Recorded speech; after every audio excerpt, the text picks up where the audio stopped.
The first time I was in Israel, I was about 25. And I was in Jerusalem, and I was staying in a hostel. You know, this is where there were a lot of young people, a lot of students. I must say, it was the first time I ever ran into blatant racism on the part of in terms of American Jews. I had never experienced that before. And I almost got into a fist fight over it, actually. There is this religion, it's Judaism. In its origin, not biblical origin, but in its modern day manifestation, it's a worldwide religion. And then after the Holocaust, and to some extent because of the Holocaust, it becomes centered in one place, right? And essentially, the Zionists, my opinion, Zionism starts a process by which to capture Judaism and tie it to what I considered it to be a racist political ideology. So I don't know what informs what, but today,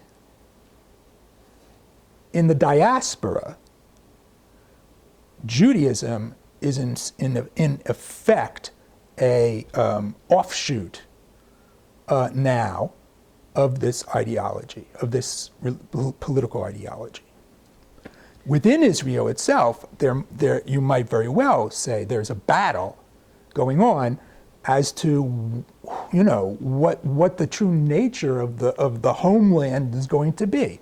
Is it going to be a theocracy, or is it going to be secular, or whatever, or some hybrid of that? But that's a function of what's going on in Israel. In the diaspora, as I said, Judaism is informed by Zionism.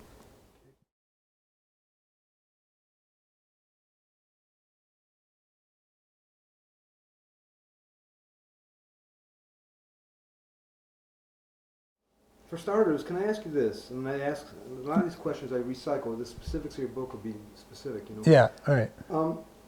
How can the mainstream Jewish community in America, on one hand, be so vehemently champions of human universalism and civil rights and tolerance, cultural pluralism, all that, yet go in the opposite direction when it comes to support of Israel? I know not all Jews fit that paradigm, but so many do. Right. Well, you know, it seems to me historically that the former paradigm, the humane, universal, you know, equal rights for all, that paradigm, I think, went away or stopped after 1967. In the 1967 war, there was criticism of Israel and how Israel operated in that war, and also criticism of its treatment of the Palestinians. And at least the Jewish leadership broke with those who were making that criticism, and the criticism tended to come from minority groups, from Black African Americans and Latinos and elsewhere. And so you got a sort of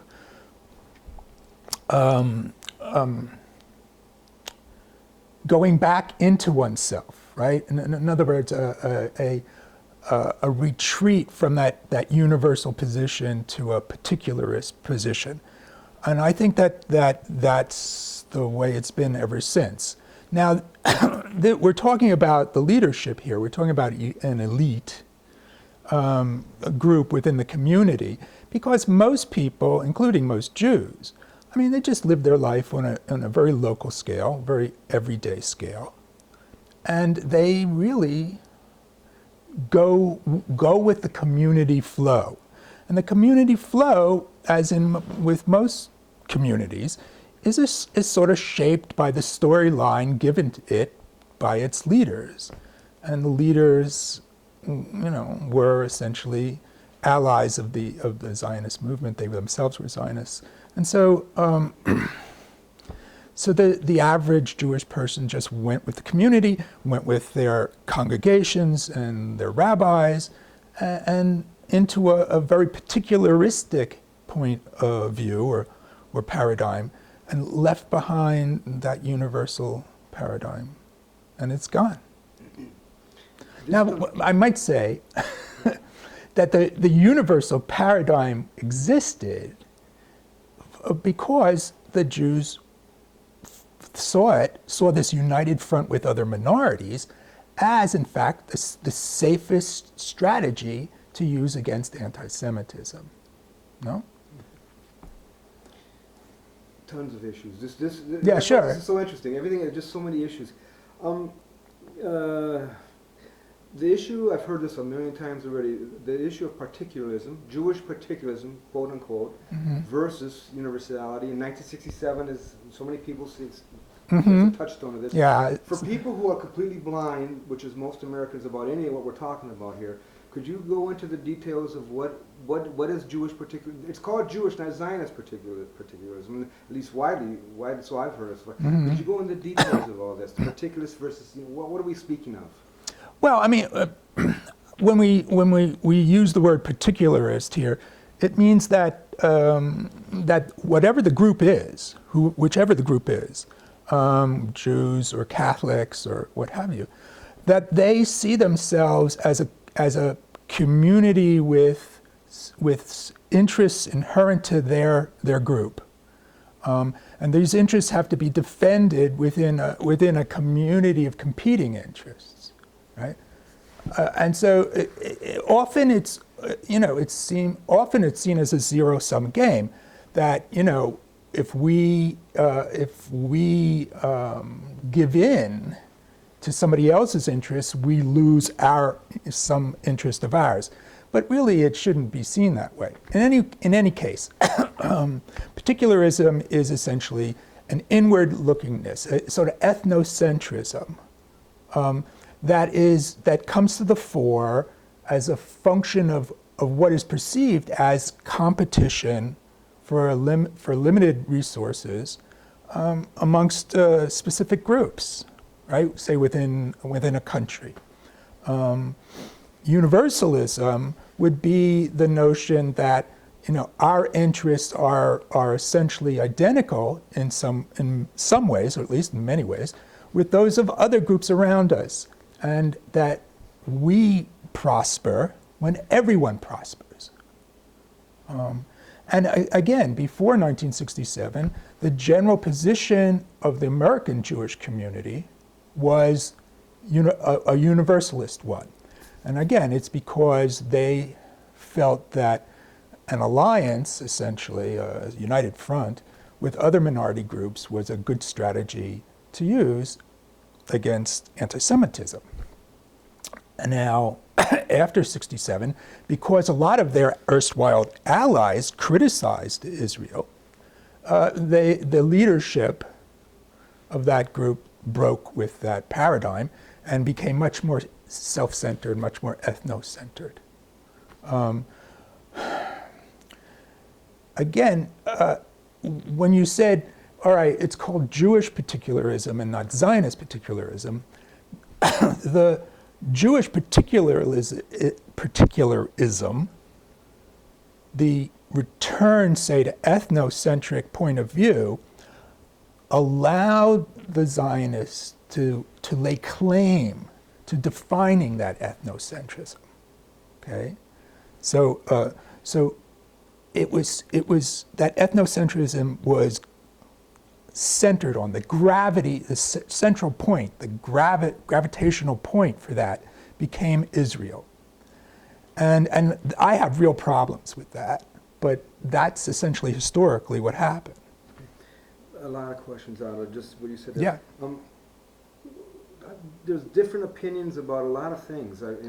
What about the issue? Tell me about it. Obviously, what about the issue? And there's some who argue that perhaps you do. It seems that you do, from what I've read, also that Zionism informs the Jewish community, informs Judaism. There are some who argue that, well, no, Judaism itself, nation of apart, the chosen people, and the kind of right-wing Orthodox that exists, particularly in Israel, informs Zionism too, or maybe the other way around. Where do you stand in all that? What's your understanding of that? Well, I mean, essentially, if you look at this in a chronological way, We're talking about two different things, but they happen chronologically. So originally, Zionism is a very secular operation, no? I mean, you were Ben Gurion's grave. Ben Gurion was not a religious guy, right? He was a labor Zionist, right? Probably an atheist, and certainly in his early days, a socialist. In any case, Zionism, in its attempt to capture the Jewish community, it does so as a secular movement. Now, at a certain point in time, and this has to do with his internal Israeli politics, at a certain point in time, a deal is cut between Ben Gurion as the prime minister and leaders of the Orthodox communities that survived the Holocaust and emigrated to Israel. They were given special privileges originally. Their schools were subsidized. They were given exemptions from the military, etc. And over time, particularly when speeding up after Menachem Begin became prime minister, and we get a move away from the labor Zionists. Over time, the Orthodox organized themselves within political parties and within the parliamentary system that the Israelis practice, attained wedge power, right? They were small groups, but together they could make or break a coalition within the Knesset. And that gave them inordinate power, political power, and they used that power not only to support and prosper as religious groups, subgroups, but also to get themselves into a position where they could define what a Jew is, define what Israel's proper role in the world is. And so now Israel is a quasi-theocratic state. Not completely, but quasi. And very, very different from the original Zionist image or Zionist ideal. Now, none of this has made any difference whatsoever in terms of their behavior towards the indigenous people, the Palestinians, which has always been wretched, whether they were secular or religious. But so you see, so there is this religion, it's Judaism. In its origin, not biblical origin, but in its modern day manifestation, it's a worldwide religion. And then after the Holocaust, and to some extent because of the Holocaust, it becomes centered in one place, right? And essentially, the Zionists, my opinion, Zionism starts a process by which to capture Judaism and tie it to what I considered it to be a racist political ideology. So I don't know what informs what, but today,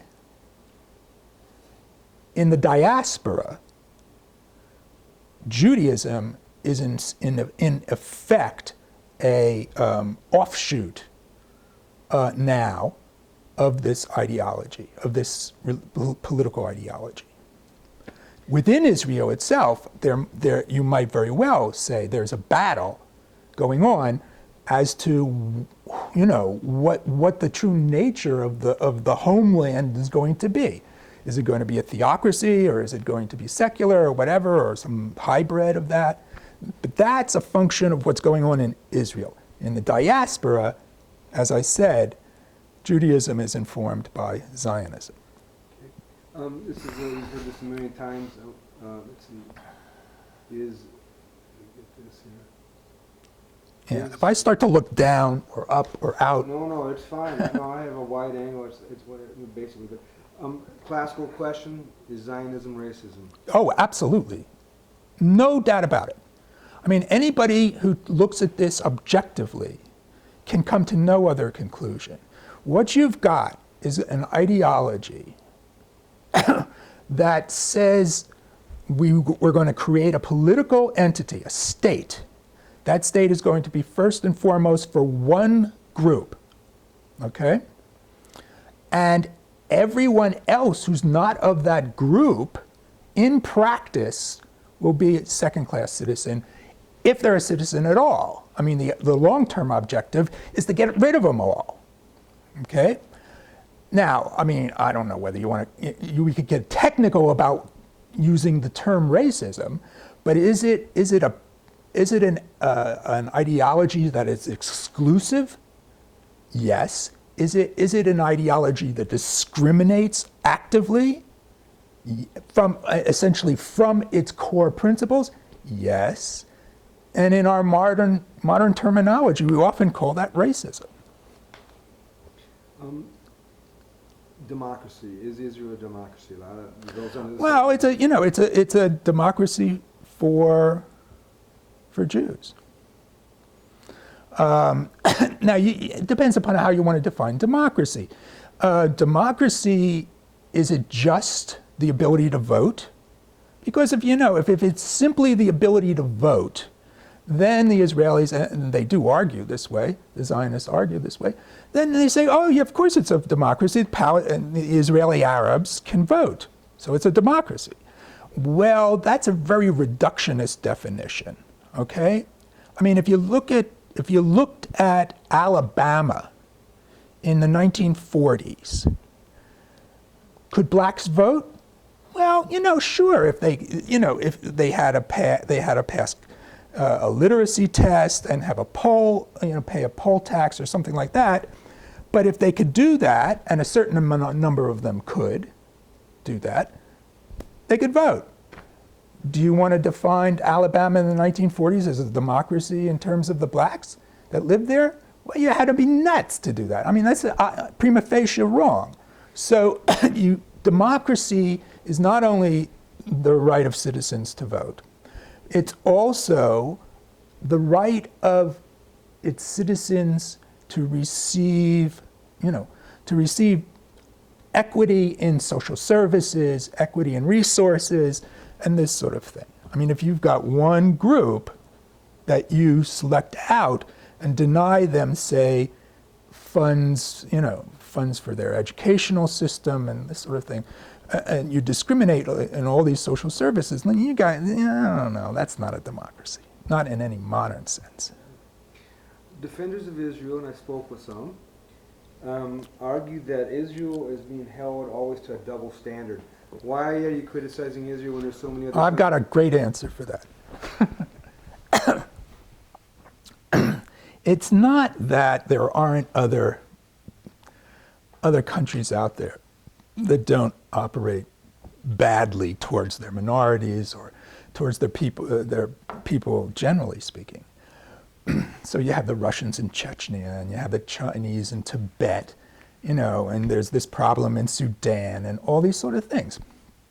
The seminal difference between that and the Israelis is that the Russians, the Chinese, the Sudanese, or whoever else you want to name out there, does not have the ability or the desire, really, to influence American foreign policy. They don't have the lobby within the heart of America and actively seek to manipulate American foreign policy so it matches that foreign interest. See? Now, because the Zionists do have that lobby, because the Israelis do have that capacity, then it makes Israel a special case. Amongst all the many, many horrible states out there doing nasty, nasty things, this one has inordinate power and influence within my country, and that makes it special. Okay? You mentioned earlier, what about, how does the Anti-Defamation League, you talked before about how the Jewish agencies early on, or I forget how you framed it, but the Jewish community joined forces with the various ethnic groups towards, ways you framed it, so basically what's at stake for the Jewish community was to fight anti-Semitism. Could you address how that was exploited or used by the ADL, that idea? Before 67? Or any time, how it is. Well, I mean, anti-Semitism is a constant kind of historical memory for Jews, particularly Ashkenazi Jews. All right, and so it's hard for them to imagine, and this might change with the generations, but it's hard for them to imagine the world where it's not lurking, where this threat is not lurking somewhere, okay? And so, originally, what you do is you ally with other groups, and you use your united front to assure that there are laws that there are laws against discrimination. I mean, general laws, generic laws. And so if you can't discriminate against an African American, you can't discriminate against a Jew, right? So there's a link, a common interest there. But once you have identified yourself with essentially a foreign state, okay? Once you shift the center of gravity from your political situation here in the United States to defending some other thing out there called Israel, okay, then the priority does not become so much, the laws of the United States. The priority becomes Israel.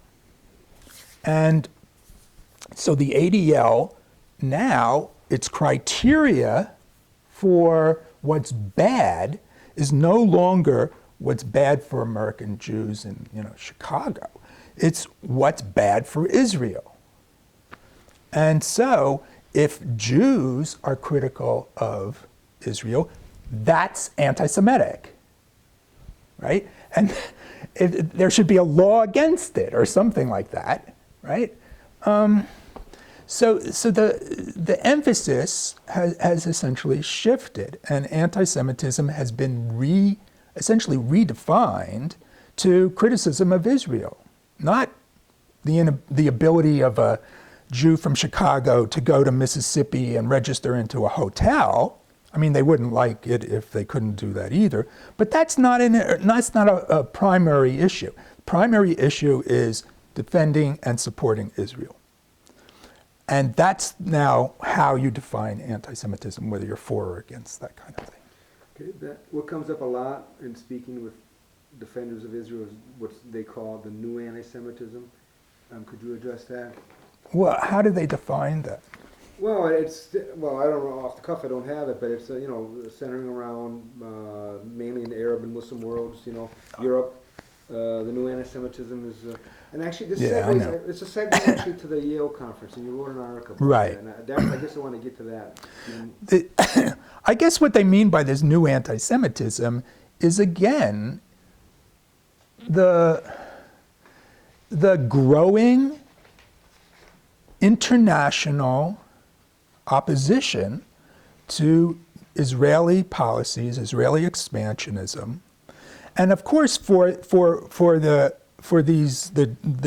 Jewish element that we're talking about, for the Zionist Jewish element, there's an equation. And essentially it's that Judaism equals Israel. Judaism equals Zionism. Zionism equals Israel. And so you can't be against one without being against the other. Now, I disagree with this. I don't accept it at all. But the way Israel has behaved, the policies it's adopted, the foreign policy it's pursued, the prejudicial way it's conducted its domestic policies, inevitably had to breed opposition. And that opposition has spread the spread of that opposition works on the apartheid model, and and calling it anti-Semitism is simply a sort of a mistake. It's a mistake based on the assertion, the arbitrary assertion, that Zionism and Judaism are the same thing, and Zionism is Israel. You see, it's not the same thing. Judaism and Israel are not the same thing. Judaism is a religion, Israel is a state. Oh, but it's a state of the Jewish people. Who says? The Israelis say, the Zionists say. There's zillions of Jews, you know, from Shanghai to God knows where, to Jersey City, who don't want to ever go to Israel. So how, you know, give me a break here. I mean, that this is just complete arbitrary assertion. And they don't like being crossed. No? Well, tough. The issue of, quote, Jewish self-hatred as an addenda to anti-Semitism comes up a lot with people like you, as I mentioned you before, you know this. Could you elaborate on that, that charge, what it means in the Jewish community, what it means politically, what have you? It is, again, it's an arbitrary kind of concept that the Zionists have simply made up. No? If, again, it follows. If Zionism is the same thing as Judaism, okay? And Judaism is the same thing as Israel. If you accept that criteria, that equation, that premise, then if you're critical of any of those two, Zionism or Israel, you must be critical of Judaism itself, because they have arbitrarily made the identification. Okay? Show me in the Talmud or the Old Testament or someplace like that where it says Judaism and Zionism are the same thing. Okay? I mean, it's as if I essentially said, well, snow is white and pure, and therefore close to God. And anybody who never has seen snow must be denied heaven. And if I said that over and over and over, and got 100,000 other people to say it over and over and over, I imagine I could convince some people that it's true. But it's just a fairy tale. They made it up. And that, you know. Now, if you go along with it, you go along with it. I don't go along with it. Can you drop those? Yes. I used to debate Israeli consuls from Philadelphia when they would come up and do it. Could you address that? Could you tell me about that and a synopsis of that? What was that like? Well, it was about 10 years ago. We would invite them to come up from Philadelphia. They have a consulate in Philadelphia, and the consul or one of the assistant consuls would do it. He would come up, and we would debate before a student audience, and then they stopped. And I flatter myself by thinking that they stopped because they couldn't win. See, but I'm not sure that's the reason. They did stop, and it's hard now to get them any official representative to kind of go, debate the issues. Okay, there's a lot of important questions, and to me anyway. And the issue you've talked about it a few times. The issue of who is the nemesis of people like you, and let me frame that further, please, because there are those. The Zionist community frames itself as Jews, so the Jews, and so then the question is the nemesis the Jews? Is it some Jews? Is it Zionism? Is it the organized Jewish community? Is it the elites? Let me give it a context further. I interviewed one guy, a fellow born Jewish in Ann Arbor, Michigan, and he's got a weekly vigil there are 3 Jewish individuals and a few other people who every week they protest at a synagogue about Israel. And the reason he does that, and they do it, is because the Israeli flag is in there. And his argument is, well, the whole Jewish community, virtually all organizations, virtually all synagogues, are endorse the state of Israel. Where do you stand on all that? Well, I wouldn't. I do not see myself in opposition to the Jews. I mean, I'm Jewish, and we've got a definitional problem here. I just, I never think about it this way, the way you put it. I just take a stand. I take a stand based on my own principles, my own upbringing, the way I see the world. And there are people out there who don't like it, and they pop up. Some of them are Jewish, some of them are Christian Zionists, what have you. And so, all right, some of them put me on lists of dangerous professors. Some of them, track my activities on the web or whatever. Okay, they happen to be Zionists. Well, my critique happens to be anti-Zionist. So it makes sense. But I do not see this. I do not see myself in opposition to the Jews. In fact, I don't see the Jews as a monolithic group. I think it's fragmented. There are, of course, organizations that claim to represent it monolithically, and those claims are sometimes given credence by official organizations. For instance, if somebody from one of the major Jewish organizations in the United States goes down to Capitol Hill and says, I represent the American Jews, the guy in the senator or the congressman will say yes. And so institutionally, I guess they can make that claim. But I just don't see it that way. I don't think that reflects a reality. And so I do what I do. I mean, and they want to complain, they complain.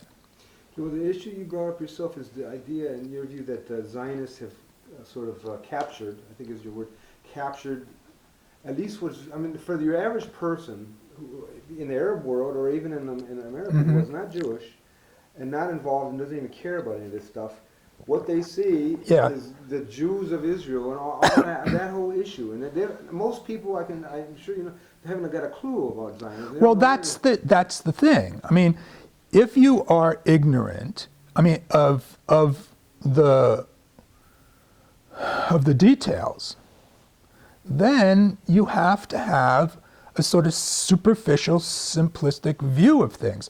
And of course, if that view is given to you over and over and over again, and you don't have any contradiction to it, you're going to accept that as reality.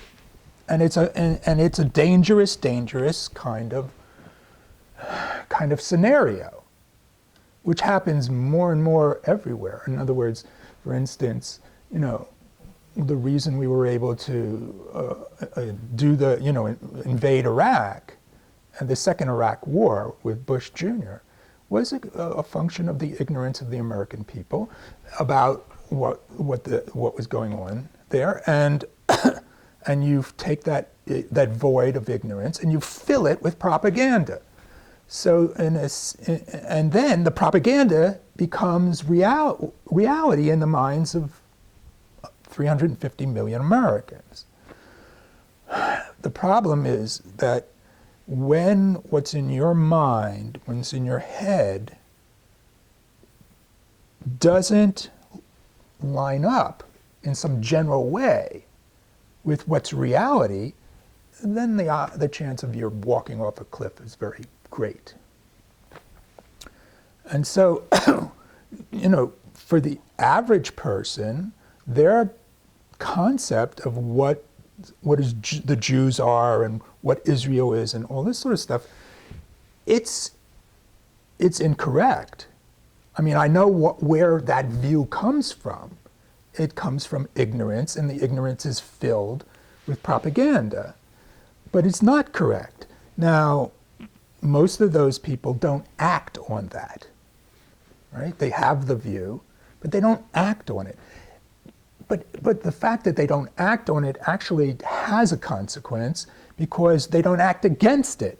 And so they allow the Israeli lobbies to, the Christian Zionists or Jewish Zionist lobbies to have their way. And that leads us off a cliff. See? It's complicated. But, there's a price for ignorance. There's a price for not understanding reality in some generally accurate fashion. There's a price for that. In one of your articles, or maybe it was in the book this morning, a couple of books I was looking at, you had suggested that Israel can or has or does foment anti-Semitism. It could be a problem. Oh, sure. I'm not saying that there's somebody in an office someplace in Jerusalem kind of, saying, okay, we're going to do this, we're going to do that, and we're going to foment anti-Semitism. I'm not aware of any office like that. However, historically, they have done things, right? Like the, going after American targets in Cairo in the 1950s, or in the late 1940s, blowing up synagogues in Baghdad to get the Iraqi Jews to move out to Israel. They've done things, historically, they've done things like that. But I'm not sure if there's an office that plans these things out somewhere in Jerusalem. However, in toto, the way that they behave, right, towards the Palestinians, the expansionism, the settlements, all of that, the way they behave, they know that that's going to foment opposition. It has to.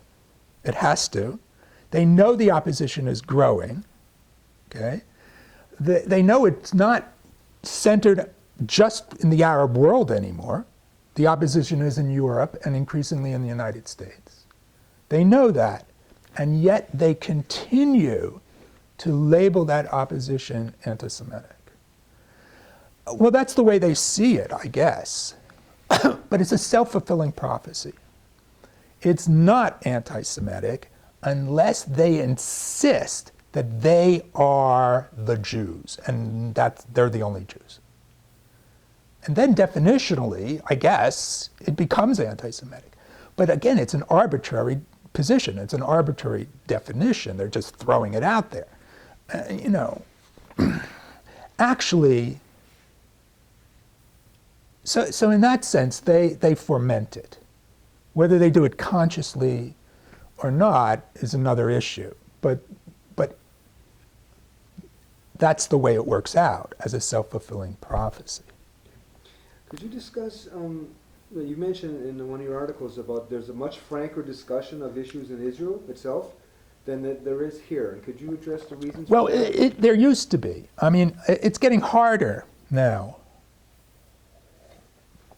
But certainly up until quite recently, it was relatively an open debate, an open discussion. I mean, you had to read Hebrew in order to kind of get into it. You can go, it's interesting, Haaretz, you can get its flavor of it from Haaretz's English, the English version on the web. But the debate goes on mostly in Hebrew. But recently, in other words, the debate traditionally centered mostly over the settlements, over expansionism. Okay. Originally, there was a debate many decades ago. There was a debate about how to handle the Arab Israelis. how far, how far you want to give them rights and this sort of thing. At one point, they actually even tried the notion, oh, this was back in the 50s, oh, we'll let them be in the army. And so they made this decision, this administrative decision, to allow Arab Israelis to join the army, thinking they wouldn't do it. But in fact, they got all these guys volunteering for the army. It made sense because, I mean, it's an avenue to getting more money out of the state, more social, support, more perks, whatever. And then they stopped it. They cut it off because it was, they didn't expect it to work. But in any case, now, once after 67, the debate then shifted. Nobody worried anymore about Israeli Arabs. They just kept them at their third-class citizenship level, and everybody then is debating what to do about the occupied territories. Now, they've decided what to do about the occupied territories. For all intents and purposes, they're going to settle it, all right? At that point, where do you debate anymore? Now the debate is, at least among the anti-Zionist Jews and the Palestinians, the debate is over, should it be a one-state solution or, because two states are out now, because the Israelis have, with their settlement policy, have made it impossible. So now should we pursue a one-state solution that kind of parallels the struggle in South Africa? Or, how should we work this? But in terms of the Israelis themselves, because essentially the decision has been made to keep the settlements, to keep the occupied territories, there's no place for their internal debate to go. And now it's becoming harder and harder and harder to question policy, to question that decision to keep the territories, simply because to do so is essentially to question the raison d'etre of the state itself. As it now conceives itself, or its leadership conceives it, within its expansionist, Eretz Israel, the whole of Israel kind of vision. And so people who continue to question that are now labeled traitors. Okay? Just like they label me and others, anti-Semites here, self-haters, these guys are traitors. And so it's becoming more and more difficult. And so if you're an academic in Israel and you make the same critique I do, they're going to want to fire you. And more people who stand against the behavior of the state towards its minority groups or its expansionism are, if they're able to, are moving out, are leaving. We have good friends who are, a number of them who are doing this, to just, if they can get out, they'll get out. There are some diehards, who say, well, I'll never leave, it's my land, and this sort of stuff. But a lot of them, for the sake of their families and whatever, they're getting out. Well, in your view, what is going to happen? It seems it's moving to the right, the politics. And I've been to Israel. Israel's a very tiny place. The water is a problem. Everything's a problem. It's surrounded by, quote, enemies, all that. What's on the books? What can only happen in your view? Well, I don't know if we can answer the question in terms of what can only happen, all right? But there's nothing necessary about a happy ending here, okay? So what is most probable under, given the present scenario, if we kind of push it forward, what's most probable, okay? Well, what's most probable is that we continue with essentially an apartheid evolution within Israel, that they become more and more insular, that the opposition to this, to them, grows over time, and I'm projecting out, say, 25, 30 years. And eventually, they start to lose their Western allies, right? They start to lose their special status within the EU, within the European Union.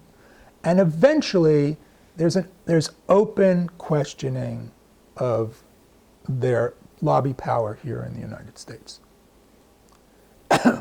At that point, what do you have there? You're going to have a racist apartheid state that is more and more isolated, and if it follows the South African model, the economic damage that will be done through the isolation will bring about some sort of cathartic change. However, that, like you said before, is bereft with lots of what ifs, okay? And so I wouldn't, this seems to me at the moment a logical probability. I wouldn't want to put any money on this because there are other things that can happen. And those scenarios might, in terms of war and what have you, might even be worse. There is also a question of what happens here in the United States when, at some hypothetical point, the American people decide, that they've been taken for a ride here by the Israelis, by the lobby, whatever. You have to be careful how this works out because because then the whole claim, the claim that Israel is really the Jews or Zionism is the Jews, that can come back and smack you, in the head. So it would be really good if, hypothetically, as the Jewish lobby, as the Zionist lobby, I don't want to. We want to edit out the Jewish lobby because I want to keep it the Zionist lobby. Here in the United States loses its influence, that there's some sort of things like J Street or something like that have a transitional, the power to transition away from our present stand, and so that the American Jews can claim some part of moving us away from backing this increasingly apartheid racist place. And that will maybe save us from some anti-Semitic backlash here. May I ask you? Yeah. Israel says it's the Jews. It's bang, bang, bang, bang, bang, bang. So when people like yourself, the fact that you're Jewish in the kind of political game is a plus, right? But for anybody who dares to criticize Israel, they're framed as criticizing the Jews. Could you address that? And all the problems, the political, it's yeah, anyway, I mean, look, whenever Janet and I go out to do a public speaking, and we do it often together. She talks about Iran, I talk about Palestine, Israel, and we handle the questions that come up mutually, okay? And we're very, very careful to say, look, I mean, it's simply wrong to label people who are critical of Israel as ipso facto and ergo anti-Semitic. That it's a propaganda play and that it's simply incorrect. And then we can we have various examples that we can give for this. And so I mean, beyond that, what can I do? I mean, I write my little pieces, I write my books, we go on our speaking tours, and we say it. We say it to anybody who will listen. And these guys, they say the opposite to anybody who will listen. And of course, they've got a broader media range than I do. But the battle's not over. Okay. What has been the personal cost to you sticking your neck out like this? I mean, in terms of, I've talked with Joel Covell. Yeah. What happened to him? Yeah. A lot of people at Finkelstein, a lot of things have happened. There's all sorts of stories. Could you, what has been your experience? Well, I've been luckier than those guys, you know? I haven't lost my job. I'm a full tenured professor. I've never been threatened at my university. When I first came there was a Zionist in the department and she hated my guts. But I mean, you know, then she died. So what can I say? I mean, I had nothing to do with her death, and you know, but it was timely. So, and things have been very smooth since then, and so I haven't had that deep personal, you know, cost. What about grants and the defamations on the internet, all that? Oh yeah, well, I mean, first of all, I don't go after grants. I just write my stuff, right? I don't like to be beholden to anybody.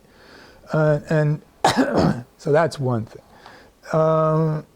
And the travel money has always been there for me. I mean, they've never, the department, the history department, once this woman was gone, has been supportive. They're very much into, you know, free and open research, and so I've never had any personal problems at work. The internet business, I mean, it goes with the territory. I don't take it. I mean, I'm not sure if I should take it personally. I guess I should, but I just don't. I don't look at it. You know, it's like, you know, here's an equivalent. There's a kind of equivalent. There's a thing called Rate Your Professor out there, where and I'm sure, you know, my students tell me that, you know, there's a lot of ratings out there. I never look at it. I don't want to know. I don't see it. It only would get in the way. And so if I read Daniel Pipes shit and that kind of stuff, you know, it would just make me angry. So I don't read it. I don't look at it. I know it's there, but I just don't pay any attention to it. I mean, how did you end up here? I mean, what was the process of realization or change? You mentioned early in your life you went to Israel or something? Oh, not earlier. No, not earlier. Janet and I started going to Israel maybe 10, 12, 15 years ago, you know. I grew up in a secular Jewish household, and my father was a colonel in the Air Force. And he also, you know, then he was in the Air Force Reserves and he had a civilian job and what have you. But we never really got along.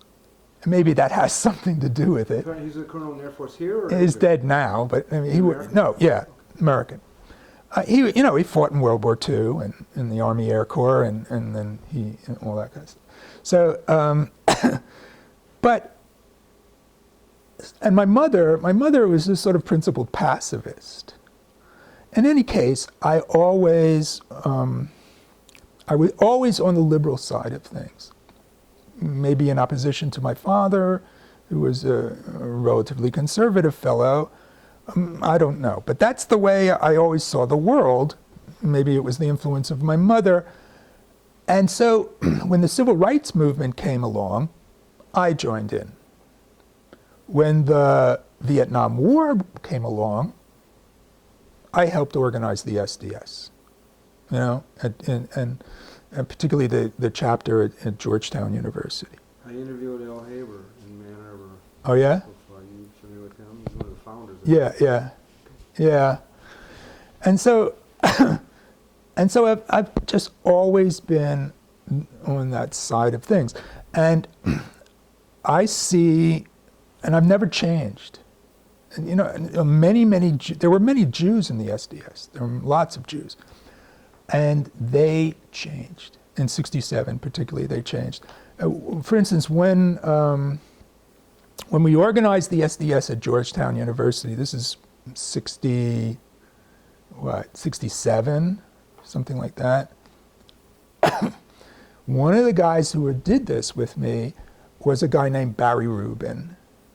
Barry Rubin, he was a very close friend of mine. He's now the head of an institute, some sort of a think tank in Israel. And he's an Israeli. He's a Zionist. But that wasn't the Barry Rubin I knew. That certainly wasn't the Barry Rubin I knew. So a lot of them changed. I never changed. I just went right straight on, consistent with what I consider to be a humanistic principles. Okay, you said they changed. Could you elaborate on changed how so? Well, I mean, for instance, most of us in the SDS, and particularly Barry, who is a very, very smart man. I mean, he's a highly intelligent guy. We had a sort of certain anti-colonialist analysis, particularly of American foreign policy. And so the ability to take that anti-colonial analysis and apply it to what I see as a European settler state in terms of Israel, that I judge to be a consistency. You've got the analysis and you're applying it because you're an American, because there's the Vietnam War. Of course, you're applying that analysis to what the Americans are doing. But it's not peculiar to America. I mean, the French were in Algeria and all the British had, been in India and whatever. So the analysis is universally applicable. However, so you make this consistent application. However, many of them, and Barry was obviously one of them, could not make the analysis applicable to Israel. For whatever reasons, for whatever ethnocentric, family, whatever reasons, couldn't do it. And so he's not the only one. There are many who couldn't do that. But I was not the only one either. I mean, there are others. Was able to stay consistent. Well, this is very interesting. What this ethnocentric identity, or whatever? Could you elaborate why? I don't have a definitive answer for this. American Jews had always seen themselves. And of course, this is a generalization, but I think most of them had always seen themselves as a minority. Okay, they're white. They look like the guy next door most of the time. They're Europeans, but they always, of derivation, but they always saw themselves kind of as a minority. And there was a certain, I guess I'm not saying this in the case of Barry Rubin. He was much too smart for this, but for some people there's a certain cachet in being a minority, right? And I think that that played into it with some of these people. And they also started to see the world in terms of the Holocaust. In other words, instead of seeing the Holocaust as a historical product, as a product of an historical time and circumstance, they found it to be, that it was an instance that would have an eternal return. They always come back, always come back, always come back. Unless you create special circumstances that would prevent it. And Israel is supposed to be that special circumstance. So I thought, one, that was an incorrect historical analysis, and two, that if you want a definitive Holocaust, why all you have to do is get all the Jews in one place, right? And then, it's easier. Then it happens, I don't know, it probably doesn't. I'm sure it does not happen as the Christian Zionists would like to see it happen. But I mean, this is counterproductive to have all the Jews in one place. If you see the world as constantly threatening you with annihilation, why do you want to go and pile yourself in one place, one little place? Anyway. This has come up before. The issue, some people argue that Israel is the haven for the world's Jews. But it has been noted by more than one person I spoke to. That's the most dangerous place for Jews. That's right. That's right. It might get worse. Right. So could you elaborate on that? Well, I agree with that. I mean, I agree with that. So again, there's paradox. Here they are. The Zionists are claiming, oh well, the salvation of Jews on the planet Earth is Israel, and so we all should go back to Israel. Yet the behavior of the Israelis themselves draws fire. Now, this behavior is not defensive. In other words, they always claim that their policies are defensive, but they're not, right? I mean, certainly not. Their expansionism is not a defensive act. It's an ideologically driven act, and so they behave in such a way, they behave offensively, drawing fire, yet they're telling us all to kind of creep into this one little foxhole, which they themselves are saying, shoot there, shoot here, Well, quite frankly, I don't want to go into that foxhole. I think that's stupid, but it's the paradox. What's your experience in literature with Jewish youth, or your knowledge? I mean, I've heard varying reports that, oh yes, the Jewish youth here are getting more sophisticated or cagey about this. Other people say, no, it's not. What's your sense? Well, all I can speak to is my own experience at a regional state university. And my opinion is that most of the Jewish kids that end up as my students are open-minded. They don't know much, but they're not ideologically kind of conditioned.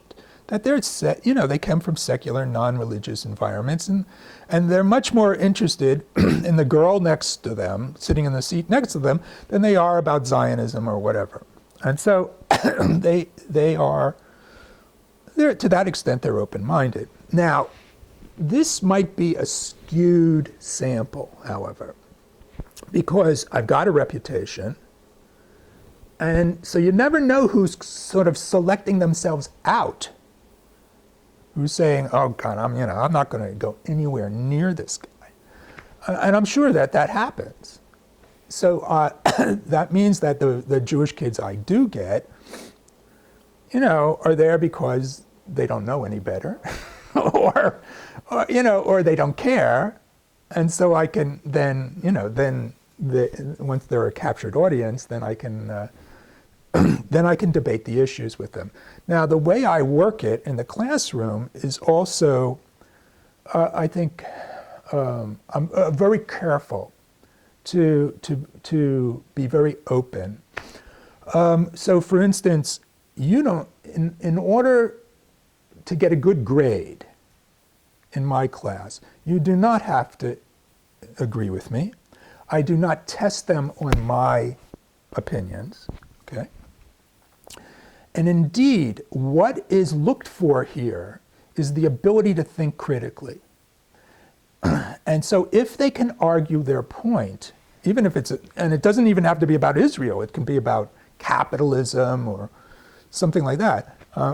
If they can argue their point in a critical, analytical fashion, whether they agree with me or not, the grade goes up. See?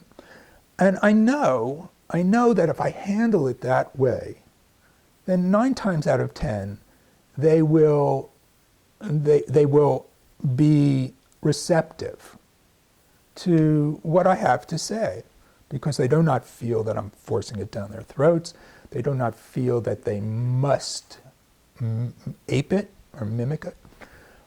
And so if you allow them to be who they are and just set generic criteria, what we are here to do is think about issues critically, whether it's about Muslims or Jews or American foreign policy or Israel, whatever it's about, we're going to think about this critically. And then you nurture that, but you don't try to force an opinion on them. And then 9 times out of 10, they're going to come around and they're going to appreciate what you do.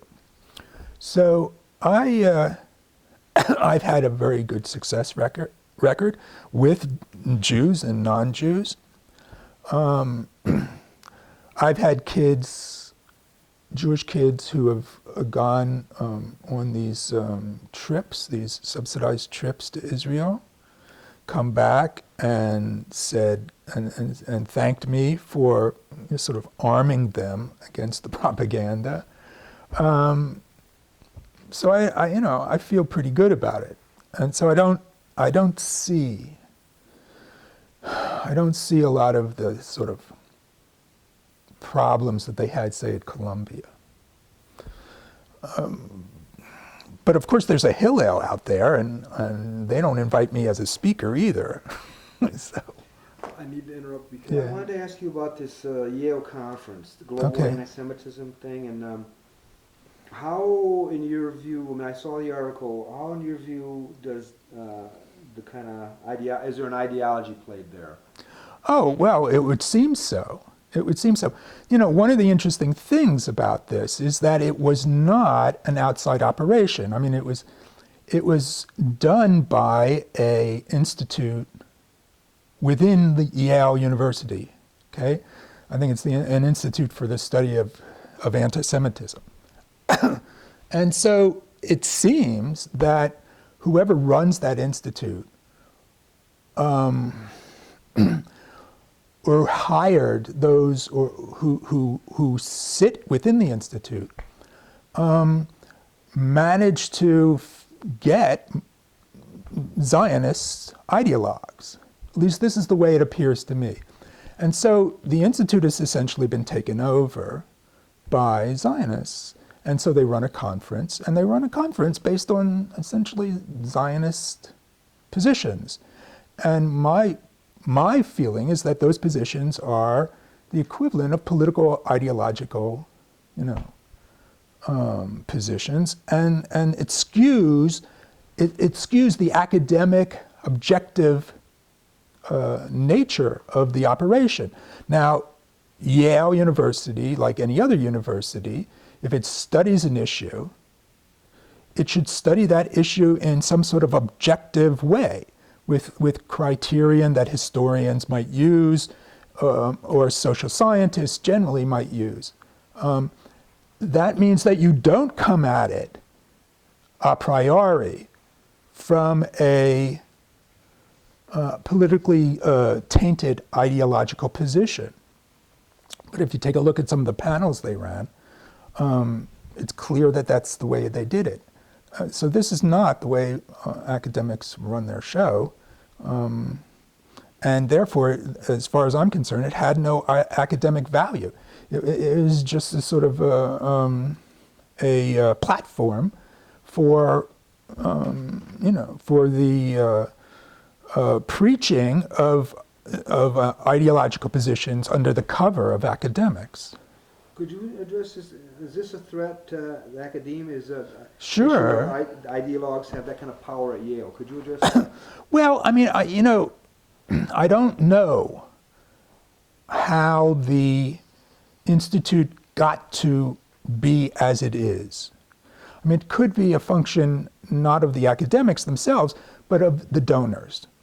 Okay? I mean, there's always that. Money talks. And so if you've got big donors who are spending a lot, who are really subsidizing, endowing that institution, those donors are going to be catered to. And if the donors are Zionists, then the institution's going to become Zionist. And if you don't have administrators, if you don't have university administrators who are careful about about limiting that kind of influence, who are capable of simply saying, no, we won't run it that way. And if you can't give to an institute that's more objectively balanced, then we can't take your money. If you don't have administrators that are capable of doing that, then that's a threat to academics, okay?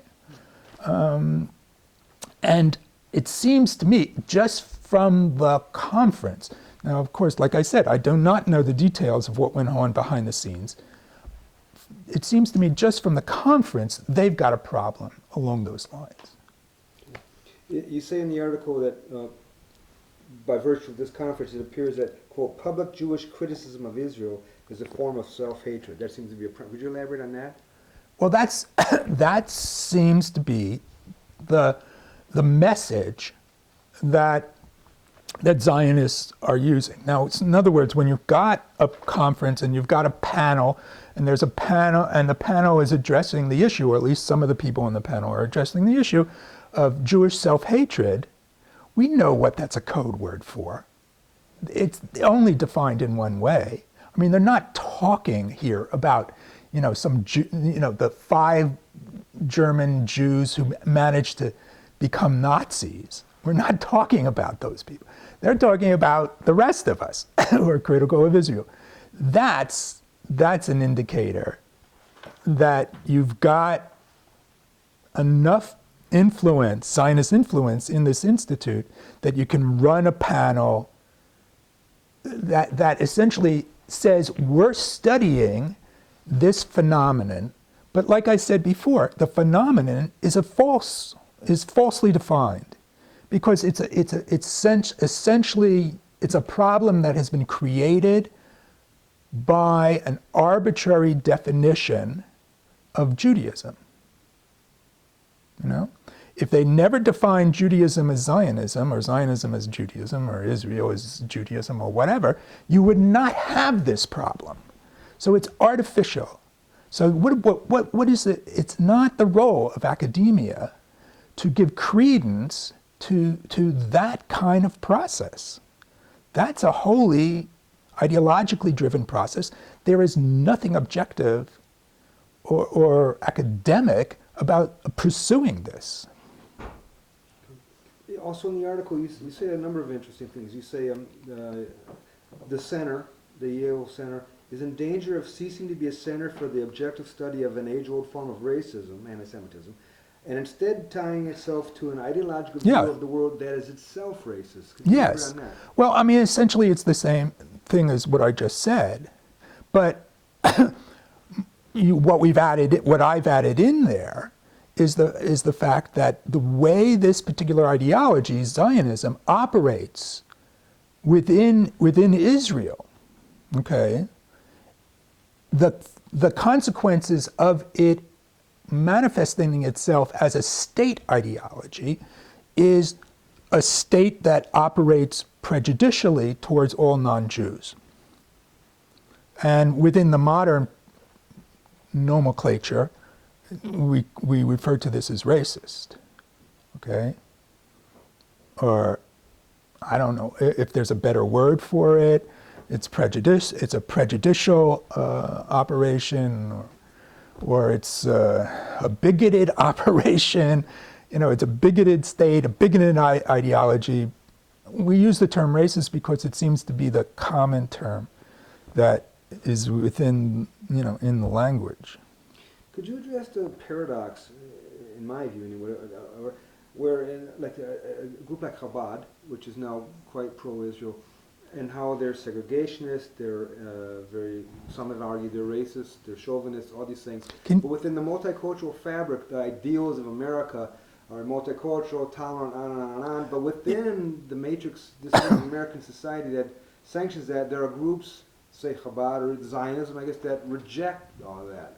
Could you? No, I don't understand the question, and I'm not that familiar with the group. Okay. So, can you rephrase it? Well, the issue that our society is framed to be tolerant, multicultural, and so forth and so on. Inclusive. Right.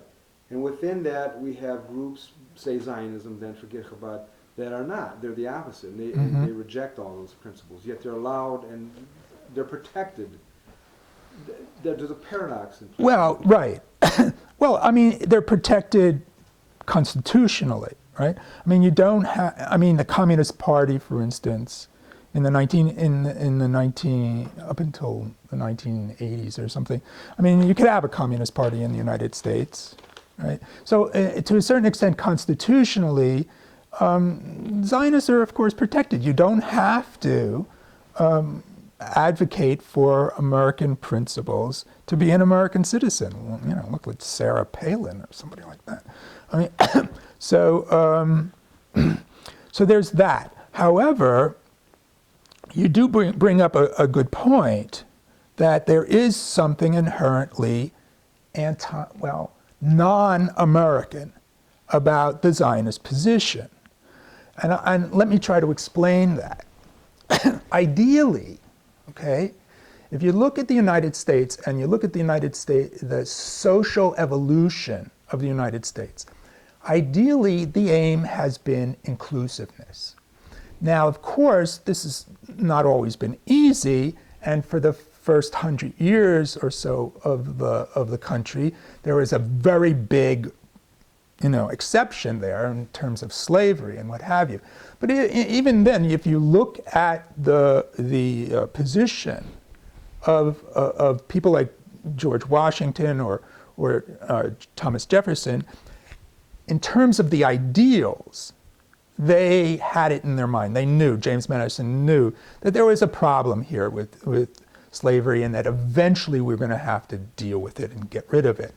So then after the Civil War and after Reconstruction, there was, it's sort of like 2 steps forward and 1 step backwards, which comes after Reconstruction. And then in the 1960s, you get the Civil Rights Movement, and finally African Americans were able to organize themselves politically to get the political power to reinterpret the Constitution in a more inclusive fashion. So the history of the country has been 2 steps forward, 1 step backwards, but inclusiveness is the ideal, right? You don't have to be a white Anglo-Saxon Protestant to be a citizen. You don't have to be Protestant at all to be a citizen, okay? All right, now if you look at Israel and you look at the Zionist state, the ideal is exclusion, not inclusion. The ideal here is to develop a state where you exclude everybody who's not Jewish. And you're going to do this by hook or by crook. I have a feeling that if they could catch the world not looking, they would just push them all out. But, they seem sensitive to world opinion to a certain extent, and so they don't do this. So the ideals of these 2 states are absolutely opposed to each other. So that's why when Zionists say, "Oh, Israel is, just like us," or something, it's a country, the culture of which is just like the U.S. or just like Europeans or something. No, it's not that way at all. I mean, that's just propaganda. And so there's the paradox for you. So if you're an American and you're a Zionist, whether you're Christian or Jewish, you now support a state, the laws of which, the practices of which, the selective laws and practices of which are illegal in the United States. Couldn't operate here. Okay. Also in that conference, back to that article, you note that by virtue of this conference, anti-Semitism plays a central role in Palestinian identity. That's what the conference yeah, that's one. Yeah. Address that. Well, I think that's again, that's hyperbole, if you will. You cannot beat on someone else for 60 years and then expect them to like you and respect you, all right? And if every time you hit them metaphorically, you say, it's not Israel doing this, it's the Jews doing this, because we're the same. Then you're going to get a certain amount of confusion in your victim, right? And as I said in my piece, what's surprising is that so many Arabs, so many Palestinians have not made the confusion. That's what's surprising. Not that there should be the confusion, because in fact, the Israelis have promoted the confusion. They want them to be anti-Semitic, I imagine, because they keep saying, we're beating on you, and it's the Jews who are doing it, okay? So, and then you turn around and you say, oh, well, the modern Palestinian national identity has an element of anti-Semitism to it. Well, where did that come from? It wasn't there in the beginning. Whose fault is that? So, I mean, there's something malicious, there's something malignant about that kind of thing, where somebody can stand up, where an Israeli can stand up and complain about an element of anti-Semitism within the Palestinian culture after doing and supporting all of that discrimination and brutality. I need to take 1 minute. The SDS and a lot of individuals were Jewish. Why? What's your sense of that? Well, I think, again, I think that up to this transition time after 67, that most American Jews came out of liberal families that voted Democratic, for whatever that's worth, and essentially whatever kind of instruction they had gotten told them, upbringing, that, however they were directed at this, told them that tolerance was an important issue, right? That for the Jews to thrive, you had to have a tolerant environment. And so, if you were politically inclined, or you had that kind of personality that said, okay, I'm not going to be a banker, but I'm going to be a lawyer, you would end up being a civil rights lawyer, something like that. I mean, the probabilities were higher for you. And so, an organization like the SDS is going to people will self-select for it. And the Jews that self-selected for it were really big into this tolerance, the demand for tolerance, and the notion that the Vietnam War, for instance, was an act of imperialism and intolerance in many different ways. It was intolerant because it was killing all these Vietnamese for no good reason. It was intolerant because the draft, inordinately picked on minority groups, all kinds of reasons. So I think that you had to just, within the politically aware element of the Jewish community, and not everybody was politically active, but within that element, many people had this propensity to see tolerance as an absolute necessity, and were willing then to fight for it. You could see it in the civil rights movement even more. You touched on this a bit before, but I want to ask you straight out again. This seems like a big issue, and that is, what has the Holocaust meant to modern Jewish identity? Well, I mean, if you're a Zionist, it's central. It's absolutely central. And even if you're not, I mean, it's hard to escape it. It's hard to escape it. And so I think we have to keep in mind, though, that the Holocaust was a an experience that happened to Ashkenazi Jews.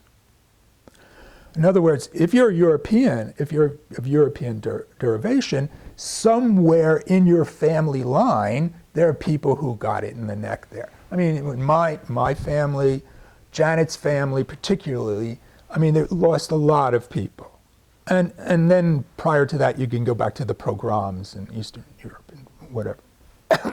However, there's a whole bunch of Jews out there, Sephardic Jews, who were never, never really impacted that way. Unless they were, there are cases in North Africa where, where if there were Jews in Algeria or Tunisia or something like that and got caught up in the Vichy French business. But generally speaking, the Sephardic Jews do not have the same kind of experience. That's often forgotten. So you can, people run around and said, what does the Holocaust do for modern Jewish identity? Well, how about all those non-European Jews who never had it? Okay, so, but if you're a European Jew, an Ashkenazi Jew, it's hard to escape it. and if you're a Zionist, it becomes very, very central. So it boils down to an issue: how do you interpret this for yourself? All right, is it the eternal return kind of deal that you're constantly having to watch out for, or has the world moved on, taken some sort of lesson from the Holocaust, and if you play it right, you've got an entire world out there that wants to prevent this from happening again. All right? Now, in order to encourage that latter point of view, you must universalize the lesson. So it's not just about the Jews. It's that you don't want this to happen to anybody. And after World War II, it's interesting, after World War II, you had, an anti-genocide convention. And one of the, and the man who did this, the man who fought for this for so long, who was Jewish, but his initial inspiration came out of the experience of the Armenians in World War I. So what he wanted to do, and what this convention provided for, is that if you've got people who were involved in a genocidal act, that they could be arrested and tried by any country that was a signatory of the convention.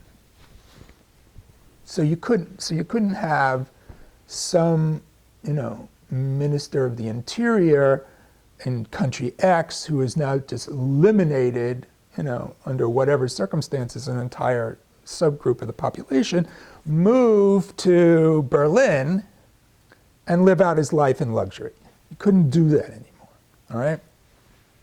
So it's to a certain extent, what this convention does is it overcomes the barriers of national sovereignty. Because if Hitler had just concentrated on killing every Jew, gypsy, and invalid, mentally retarded person in Germany, he could have got it. He could have done it because of sovereignty. All right? Okay. Now, so again, we're back to how we're going to interpret the Holocaust. So after World War II, thanks to the Genocide Convention, it's interpreted universally. And that's how the Jews should play it, as far as I'm concerned. But they don't play it that way. They become in fact, they become jealous of anybody who claims that their Holocaust is somehow equal to my Holocaust. In any case, what happens is that people forget. They start to forget. So, we have 60 years, and the only Holocausts that we really have to deal with here are in Africa, a small one in Bosnia, this sort of thing, where people kind of don't identify anymore. Europeans or Americans don't identify anymore. And so you start to get chips in the application of the convention. And then, of course, what happens if it's Israelis who are under threat? If say you have, Livni, the ex-foreign minister of Israel, she wants to go to England. And yet, there's Palestinians in England who are saying the attack, the Israeli attack on Gaza a couple of years ago, 2 years ago, was a genocidal act. And they get a writ under the Holocaust Convention. They get a writ that's so that when Livni steps into England, they got her. They can arrest her. They've got a warrant, just like Pinochet.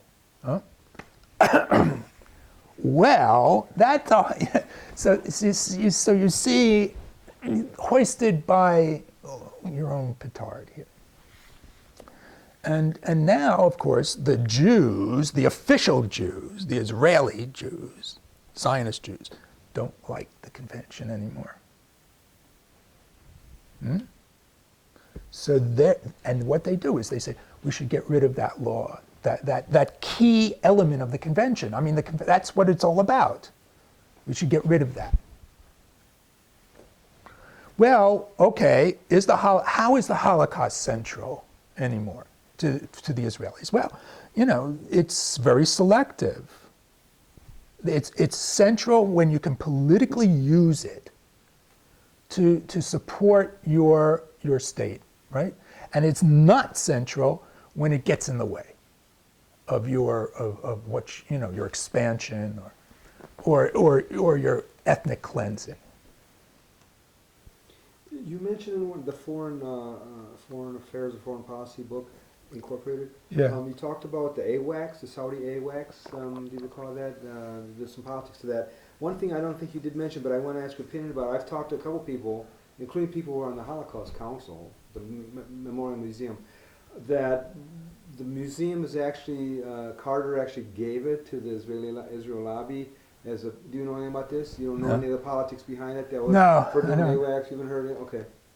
It's out there, that view anyway. Yeah, well, it doesn't surprise me, but I actually can't speak to it. I don't know very much about it. Do you know anything about the ADL and the Armenian genocide? There's been controversy about the ADL's position about that. Do you have any knowledge of that?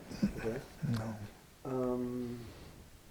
I know a lot, but not everything. Well, I don't expect you. Thank you.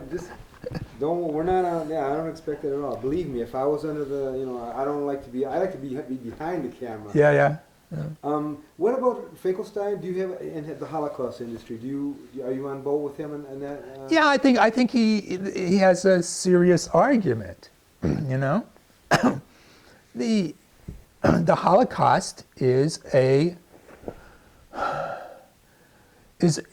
tragedy, but often tragedy. It's a big tragedy, but often tragedies are then turned into political leverage, right? And a way of playing on the grief, playing on the the tragic element of it in order to promote or support other issues, and I think that's.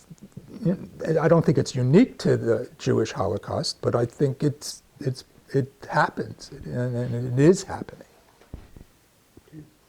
You wrote an article online about real estate and Israeli rabbis. And Right. Did you discuss the discriminatory aspects of that, or anything, whatever comes to mind? Well, I mean, it's so obvious if you pay attention. It's so obvious that Israel is in a racist place, right?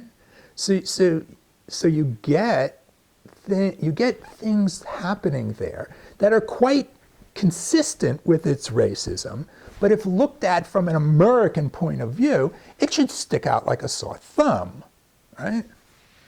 And this is just one of those cases. Now, I remember when I was in Israel, I mean, and I'm sure you must have known that there's no place in the world that's more openly racist than this place. I mean, it's just, there's no hiding it. So you try to make as many American people aware of the differences as possible. And what do the Zionists do? They shut down. They either don't mention it at all, okay, or they call into question the reasons, the motives of those who do mention it. That's the way they deal with the anomalies. But this is just one of those things that stuck out like a sore thumb. Could you discuss the specifics of this, which is the decree, these 50 Israeli rabbis forbidding? Could you elaborate on that? Well, what happened was that initially, I think it was 50, and then it went up to 300. Israeli rabbis essentially issued a decree, and the decree was that Jewish citizens of Israel, or those who own property, Jews who own property in Israel, should not, this is like a fatwa, like a religious fatwa in the Muslim sense, should not, under penalty, rent to or sell to Arabs, Palestinians, any non-Jews, even, say, a Filipino who shouldn't rent to a Filipino who's coming and cleaning your street. So this is one of those things that if it happened in the United States, it would be illegal. But it's perfectly consistent with where the Zionist ideology is taking the Israeli nation, and it follows from all the indoctrination. I mean, you got 60 years of indoctrination with these people, so they're going to think this way. Anyway, there was a reaction. There was a reaction, particularly on the part of the dwindling number of liberal Jews in Israel. And I mean, Netanyahu distanced himself from it, at least initially, probably, because his statement that this was, that it wouldn't be, that it's not nice for them to do this, because if Jews were on the other end, people wouldn't rent to Jews, they wouldn't like it. My guess is that it was for foreign consumption. The prime minister standing up there like that. I mean, because simultaneously he's ethnically cleansing Jerusalem. So I mean, it's just a contradiction. But it seems to me that this phenomenon, and these things pop up in Israel every once in a while, they're utterly consistent and utterly predictable. Because why not? Why shouldn't you have people saying this in a state, the goal of which is to get rid of all these non-Jews? So it makes perfect sense that they should do this. It's just racism, that's all. It's not illogical, it's just racist, Could you discuss, you mentioned some numbers, like 46% of Israeli Jews do not want to live near Arabs. And I've seen studies along those lines too. Could you discuss the rank and file, the socialization process over there of racism, or whatever you would want to call it? Well, I think it's all inclusive. I mean, you live within a community where everybody generally thinks the same way. So when you go to school, you go to a segregated school, and you're taught in that school the standard Israeli interpretation of its situation, which is that we're a democratic country, we're progressive, we're Western, yet we are surrounded by primitives and et cetera, and that the Arab Israelis really here are trying to prevent us from having our own homeland, and et cetera, et cetera, et cetera. Well, okay, so you go through school being taught this, all right? Now, and it's interesting because the number of, when it comes, I think at about the third grade, you can select a foreign language. You know, you start to learn a foreign language. Well, you can select English, you can select Arabic, I think you can select French and Russian. The numbers of people who select Arabic are like, okay? So most of the Israelis now who are Arabic speaking are Sephardic Jews. They learn it not in school, but from their families. Anyway, okay, then all right, so there you are, you go through school, then what happens? You go into the army. What are you going to learn in the army? Well, it's the same general stuff, it's just intensified a notch, right? Because they got to get you into the occupied territories and all that kind of stuff. Then you get out of the army and you go into the work world. Now, the work world is a place where, again, things are segregated. That if you want a decent middle-class job, almost all of those jobs require prior military service, all right? And so, so who are you going to meet out there in your office, whatever your profession is? Who are you going to meet out there who's not Jewish, who's not of the same ilk, of the same background? Well, I mean, perhaps Druze, right? But not many Druze. They're very rare. But maybe, because they go into the army. All right. So the point is here is that for the vast majority of Israelis, you're going to live your entire life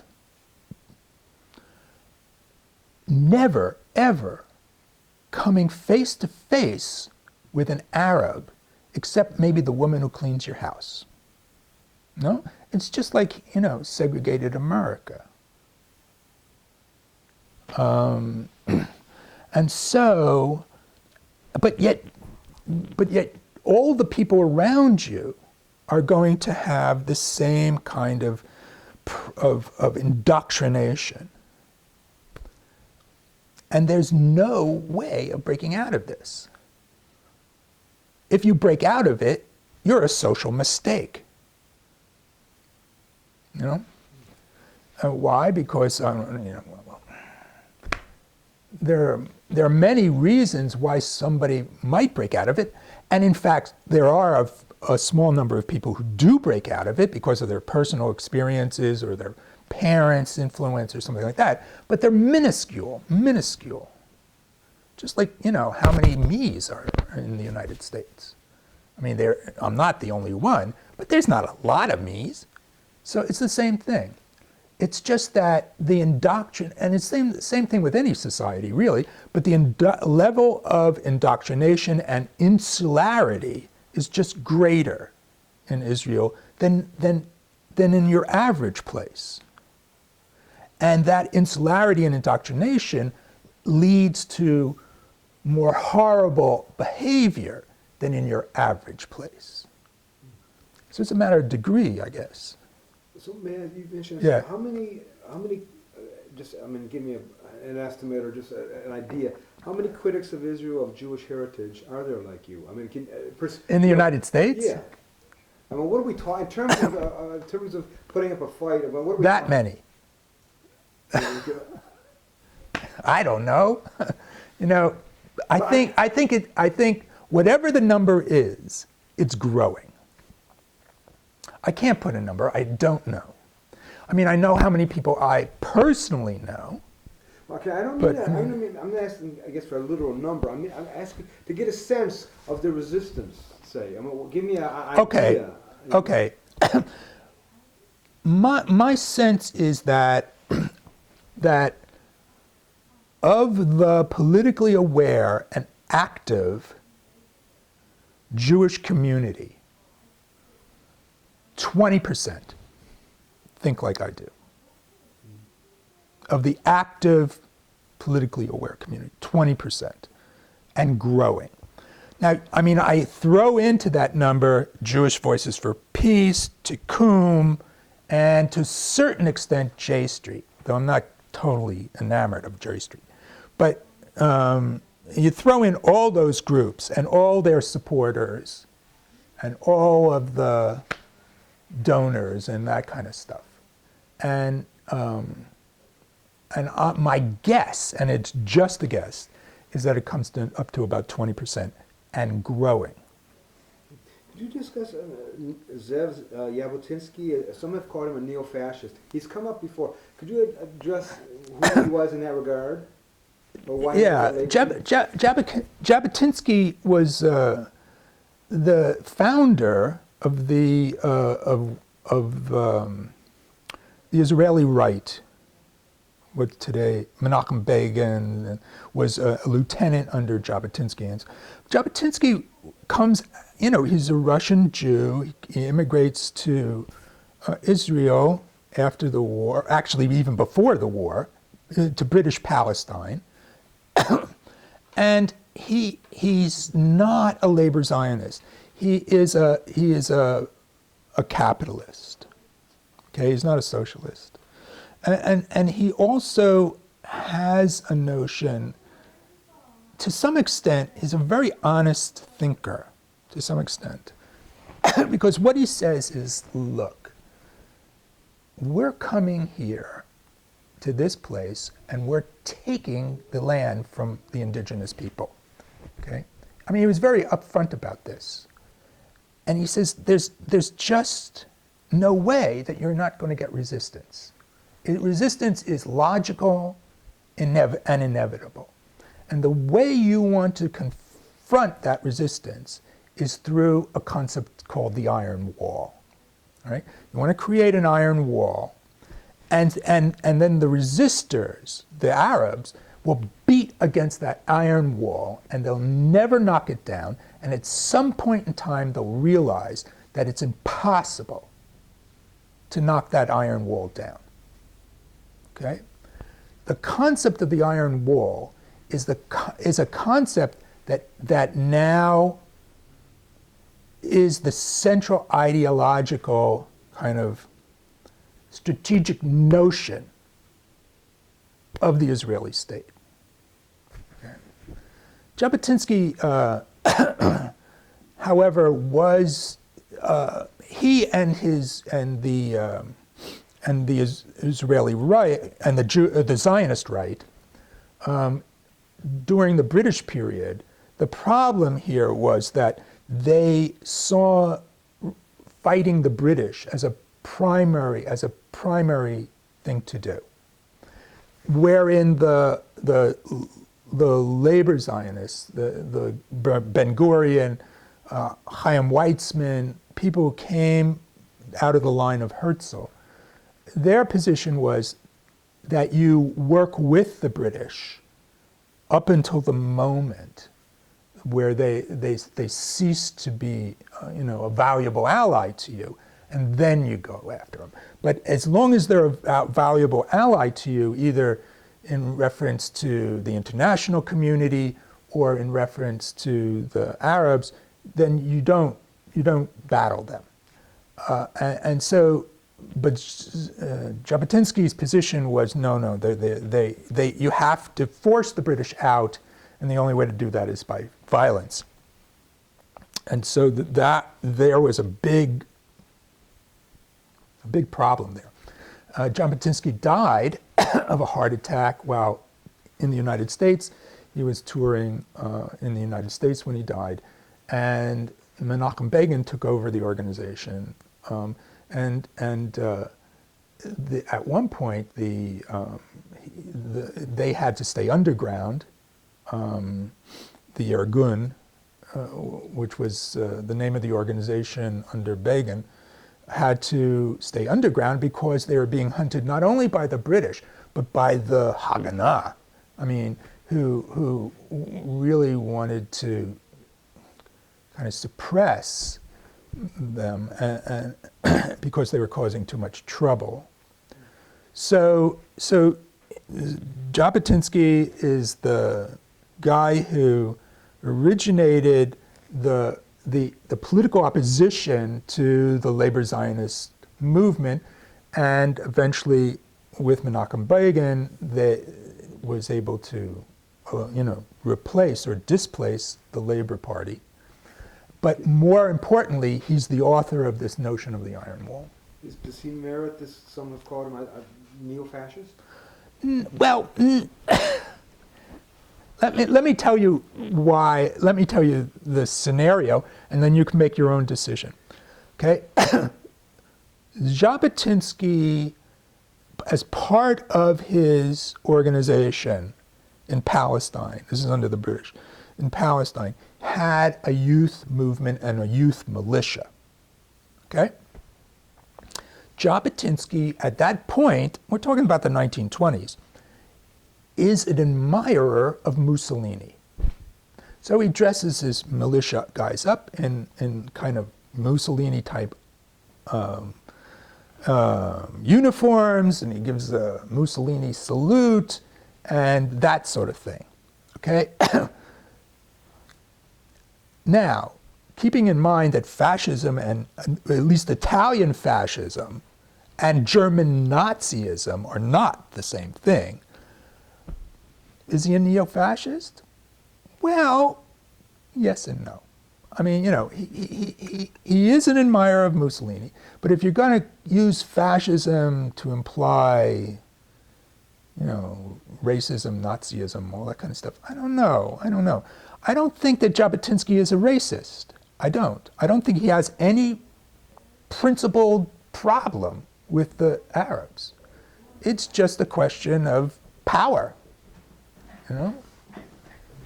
In this way, he's sort of remarkably honest, refreshingly honest.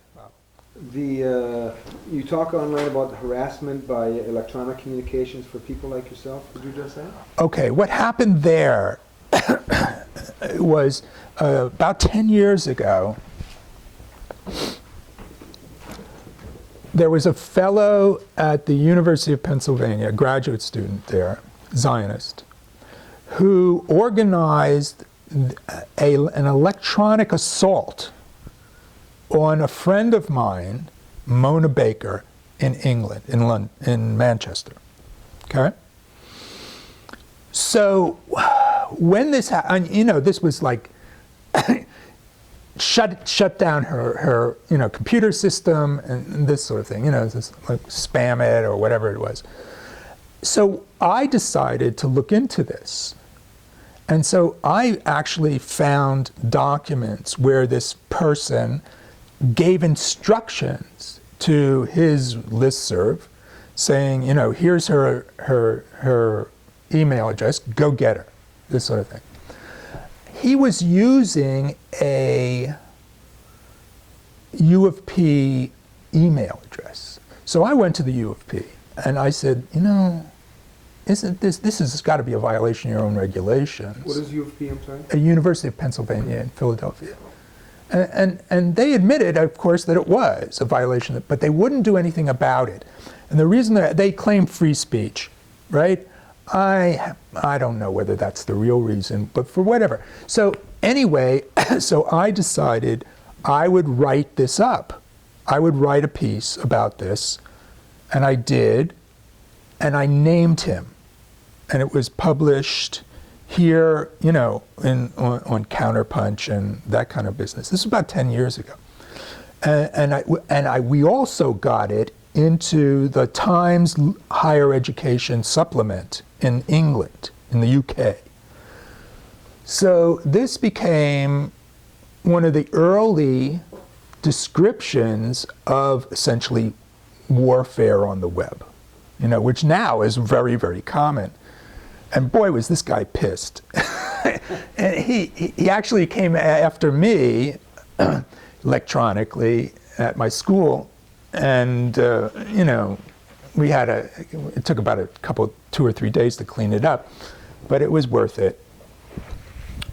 But it's a general phenomenon now. You know, you can with WikiLeaks, you know, trying to close down WikiLeaks, but the supporters of WikiLeaks trying to close down Citibank and Amazon, and so this kind of web warfare goes on all the time, and this was just one of those early expositions of this new frontier of warfare. You addressed 9/11, you know, the attacks on the World Trade Center as have at least some relation to Israel. Could you address that? Well, my position on the 9/11 attacks is that they were the result of years and years of American foreign policy in the Middle East. Okay, so essentially they're counterattacks from the Arab point of view. And you know, you can't discuss the American foreign policy in the Middle East without tying it to the Israelis, the Israeli lobby, which is the single most powerful influence on that foreign policy. Now I know that a guy like Mersheimer would say, you know, or Chomsky would say that, you know, no, the foreign policy comes out of our own, you know, our own institutional perceptions and what have you. But my position is not their position. My position is that foreign policy is very much often driven by special interests, i.e. Cuba, the Cuban Americans, and that in this case it's driven by the special interests of the Israeli or the Zionist lobby. So if the Middle Eastern foreign policy is influenced by the Israelis, which it is, and if, in my interpretation, that foreign policy created the conditions that led to the 9/11 attacks, then there's a connection, you know. So it's this. We have a tendency to deny these things. We want, you know, if you listen to Giuliani or one of those guys, they're going to tell you that no, our behavior has nothing to do with what those guys did. And that's just not reasonable. That's not, now, but saying that, my dog is tearing. No. Okay, anyway, saying that our behavior had something to do with the attack is not to say the attackers weren't terrorists or weren't evil people or shouldn't be punished. It's not the same thing. It's just that if you don't want these things to happen again, you better understand where the hell they came from. The same, but there's a resistance to this.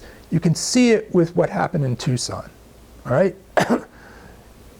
You've got this guy, he shoots these people, including this congresswoman, and what do you have? You have people running around saying it's an isolated event. It's, you know, he's just unbalanced or something like that. But in fact, whether he's balanced or unbalanced, this happens within a milieu, within an environment that's steeped in political hatred. Now but you want to deny the context has anything to do with the particular? I mean, this is just, you know, escapism from reality. But we do it all the time. And with 9/11, we did it too. And that's why it'll probably happen again, because we've drawn none of the proper lessons. We refuse to have to do any sort of self-criticism or self-examination. And so nothing changes, and why shouldn't it happen again? You know? I mean, that's the tragedy of the situation. In your book, Foreign Policy Incorporated, you talk about the growth of the Zionist lobby and the Jewish Americans became important donors to both political parties, particularly the Democrats. Could you address that, the fund aspect to the? Yeah, I don't have the I don't have the exact figures, but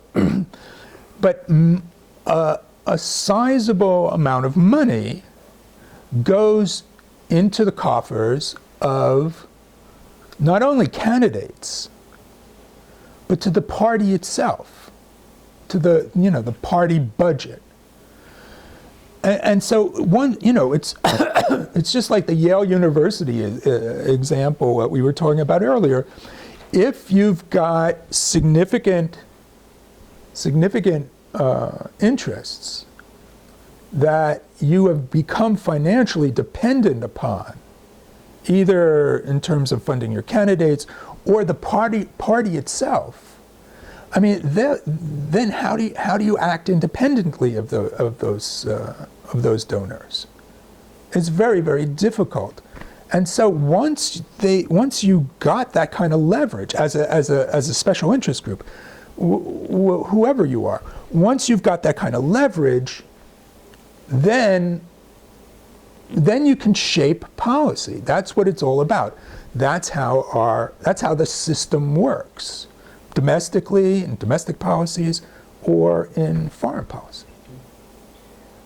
Could you address, there's two cases you note in the book about how Zionists or the Jewish elite or whatever influenced policy towards Russia. Once early on, do you recall that?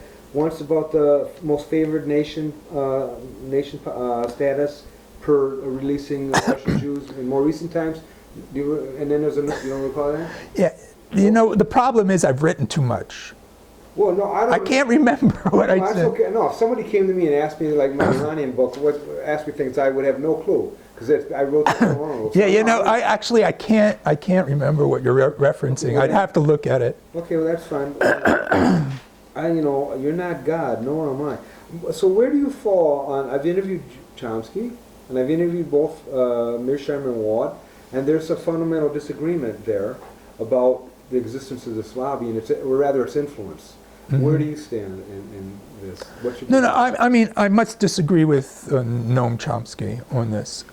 I think that I do think it's the tail wagging the dog in this case, rather than the other way around. And so, again, my position is that the way our government works is that policy is quite often driven, domestically and foreign policy, driven by special interests.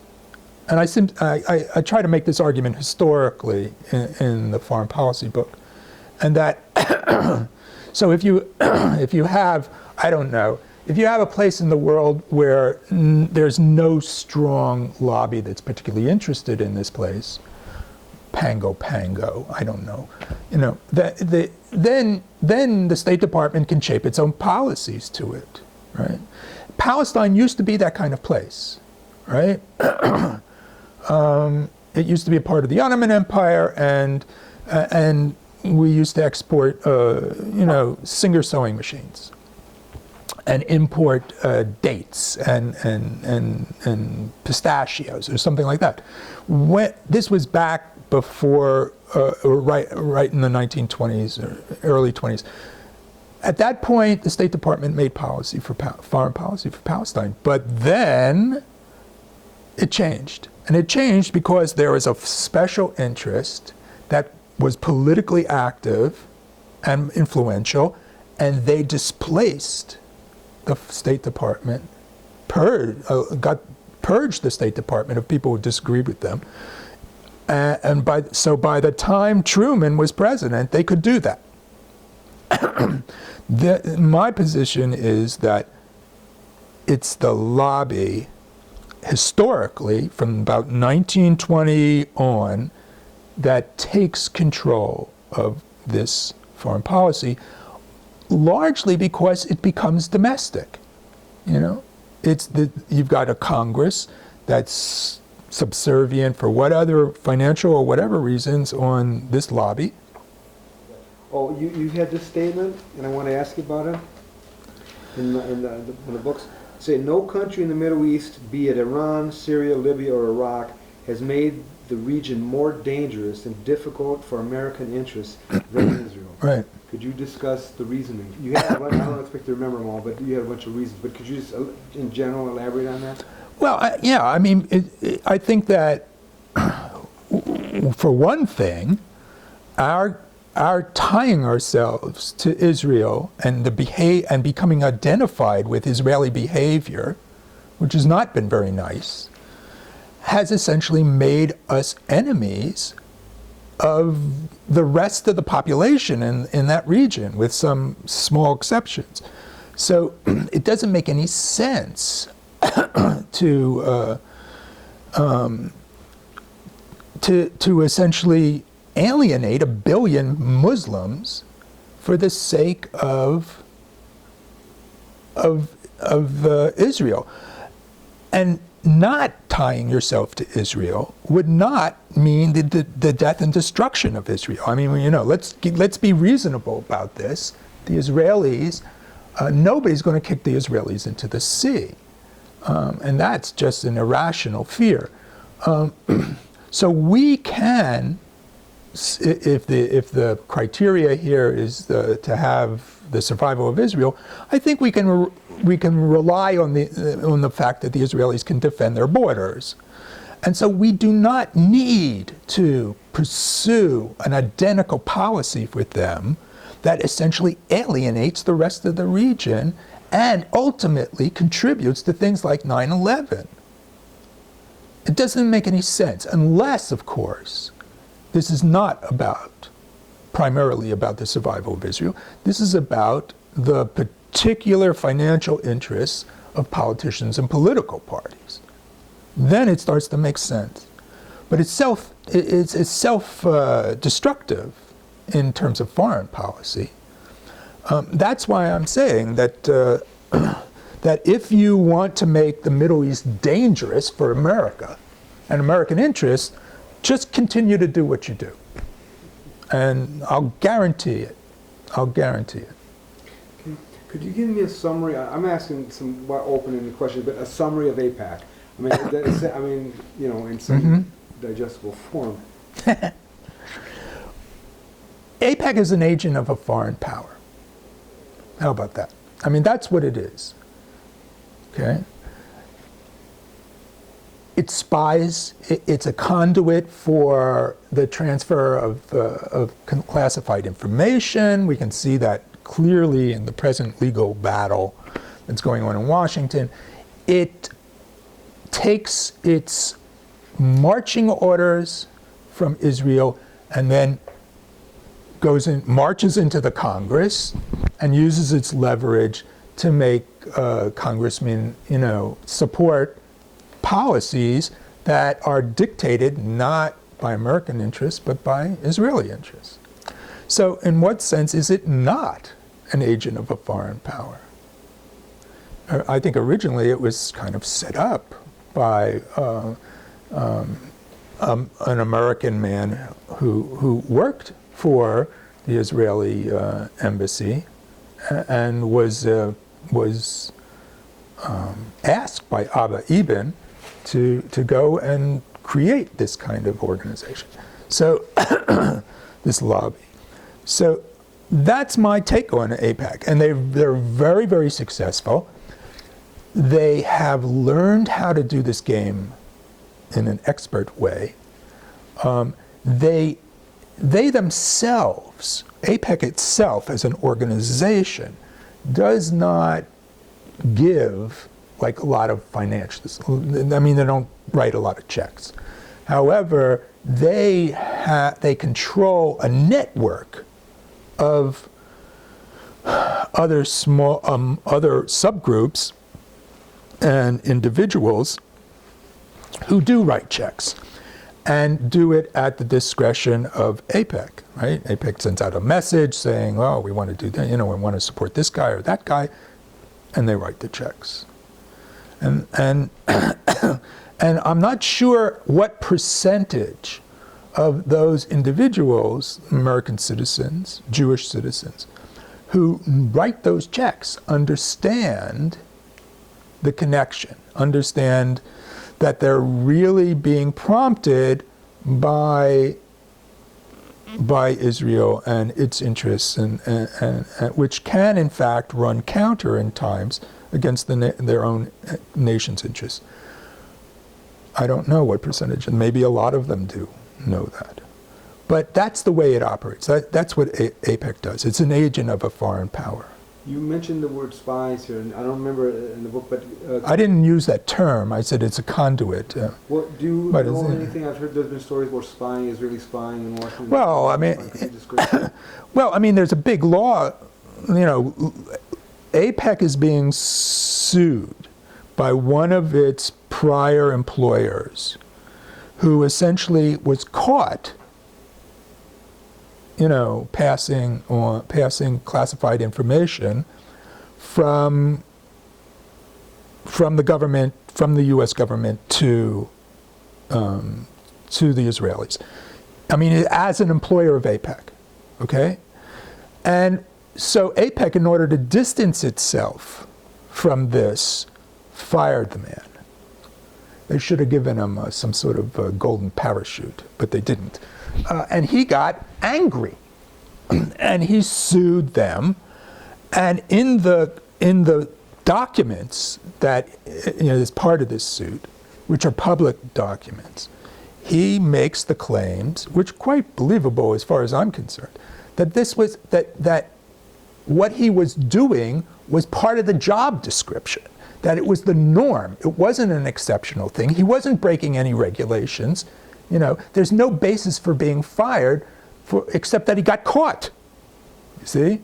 So if we're to believe him, and of course AIPAC says, no, don't believe him, but I believe him, this is part of what the organization does. And this guy's claiming, what's the big deal? We've been doing it for decades. And now you're going to put me in prison for it? Well, yes. Yes. Just because you've been doing it for decades doesn't make it legal. And so they got caught red-handed. And one of the interesting things is, if as an American Jew, you go and you want to get a job with the CIA or the Defense Intelligence Agency or any of the security branches of the State Department, they're going to investigate you and put you through lie detector sessions up the gazoo, because their assumption is, if you're an American Jew, you're going to give the Israelis information. That I've been told that by people who, in fact, been put through this routine. So as far as the intelligence agencies are concerned in this country, they are sensitized to this reality, which most Americans don't even know about. Okay. Christian Zionists, we haven't touched on that yet. Can you give me a synopsis? So, yeah, they're nuts. Okay. Since we're ending up here, we want to. Christian Zionists are, generally speaking, people who believe that in order to hasten the second coming of Jesus Christ, you have to get all the Jews to go to Palestine, to Israel, and then we're going to have a series of wars where most Jews will be murdered, and then Christ will come floating down from the clouds. But first, the Christian believers, the fundamentalists, will ascend to heaven before that. And well, it depends upon what your cup of tea is, right? But I was not raised to believe in these myths, and that's why I say that I find the belief in them a bit crazy. But you've got millions of Americans who believe that, and they are being told by their pastors, most of these people are Protestants, of one denomination or another, they're being told by their ministers and their pastors to support Israeli expansionism, and to give lots of money to the Zionists, because it's part of fulfilling a biblical prophecy. The Israelis, by the way, generally speaking, they don't really know what to make of these people. However, they're perfectly willing to take their money. And so, they play nice with them. But I think that generally speaking, the Israelis think that they're crazy too. They're just conveniently crazy. Could I ask you about summarize Gaza? What is it? I mean, metaphorically, literally, whatever. Gaza is an open prison. I mean, that's one of the ways of describing it.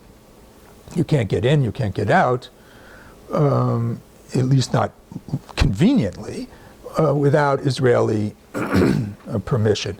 And that includes the Egyptian border. I mean, the Israelis monitor the Egyptian border. Nobody goes in and out without their permission, et cetera, et cetera. I was in Gaza once, and we stayed at a very nice seaside hotel. We were the only ones there in that hotel. The Israeli policy towards Gaza is to essentially punish the entire population for allowing Hamas to exist there, and this collective punishment is basically economic. It's clear. I mean, one of the WikiLeaks documents that have been published is a U.S. embassy document describing a discussion between a member of the U.S. Embassy and a high-ranking Israeli, and the high-ranking Israeli says right out front, the policy is to keep the Palestinians in Gaza just this side of economic collapse.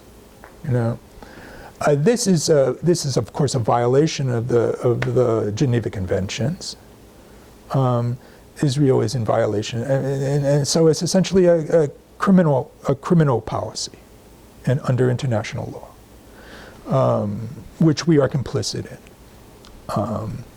So you got 1 million plus people who are held under these conditions. Periodically, the Israelis come in and bomb them. They always claim that this is defensive, but I'm not a true believer in that. I think that at least the 2008 invasion was set up. The Israelis set it up so they could do it. Essentially, this is an act of barbarism. I mean, this is it's a violation of international law. It's utterly immoral, and it is where racist ideology takes you. Okay, that's where you want to pursue a racist ideology, and you want to follow out that line logically. This kind of behavior on the part of Israel, anyway, in Gaza, this is where it takes you. Could you just summarize your experience, your personal experience in Israel? What did you see? What did you find? What did it confirm your political beliefs? The first time I was in Israel, I was about 25, and I was in Jerusalem, and I was staying in a hostel. This is where there were a lot of young people, a lot of students. I must say, it was the first time I ever ran into blatant racism on the part of in terms of American Jews. I had never experienced that before. And I almost got into a fist fight over it, actually. Then I decided I would take a bus tour, out of Jerusalem, one of the tourist things. I was by myself, by the way. And I got on the bus, and it stopped in, this kibbutz and that kibbutz and whatever. And each time it stopped, I asked the guide, I said, what was here before this?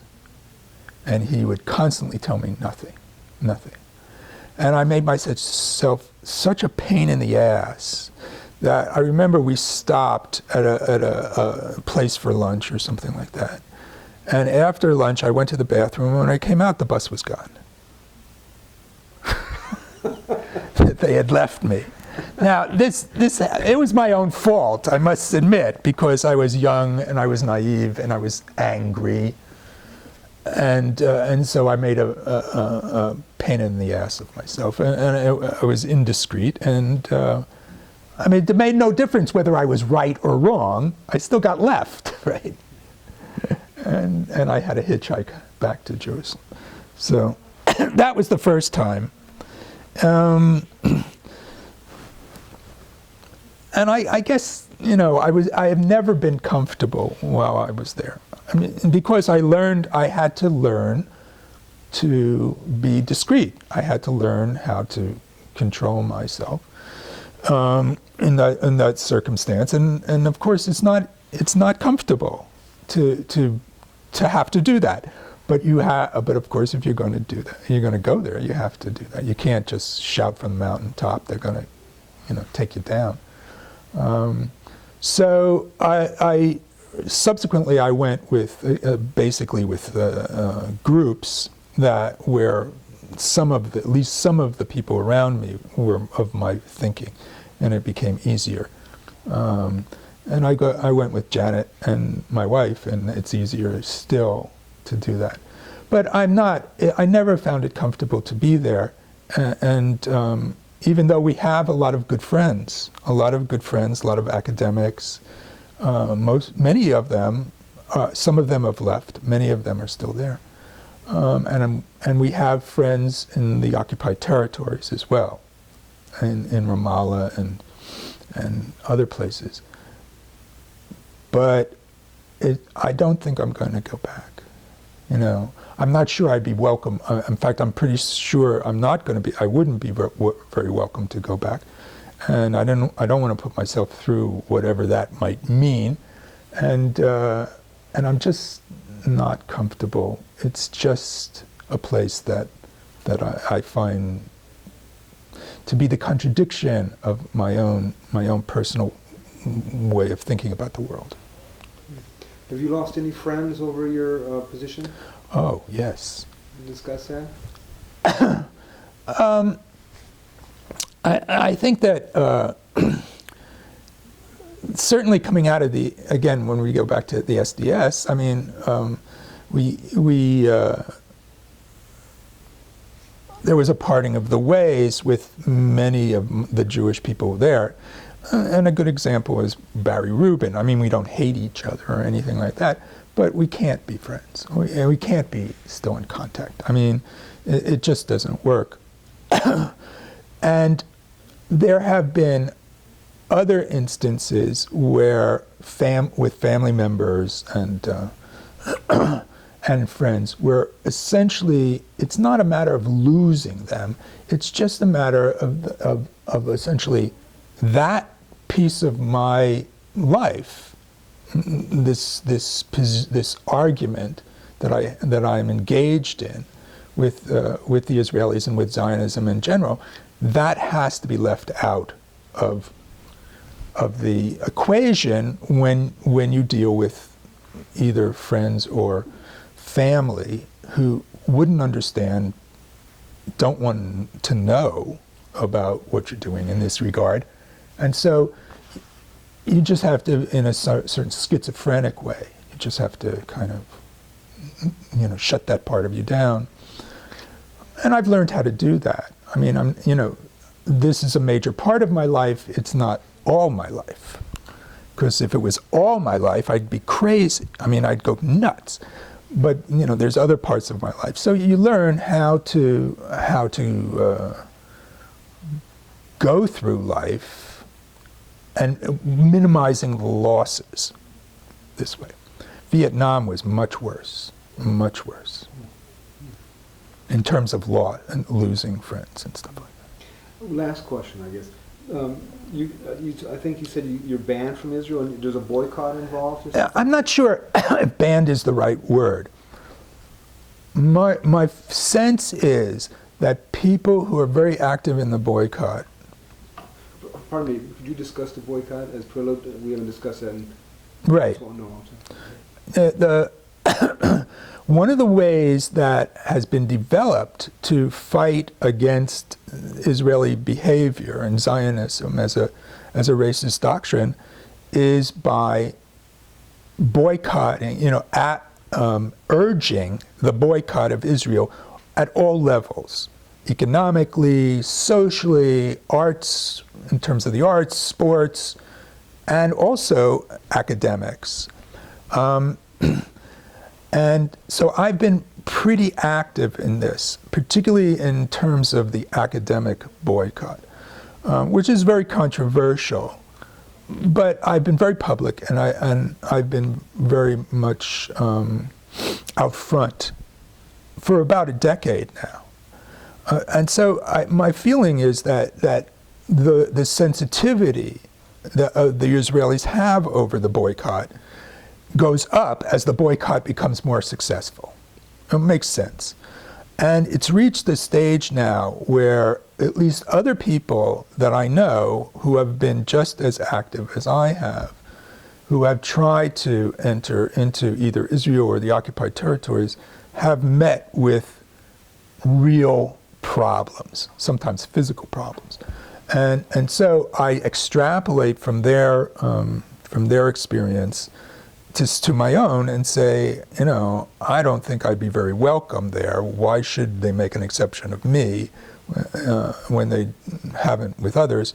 So my assumption then is that, I'm not particularly welcome there.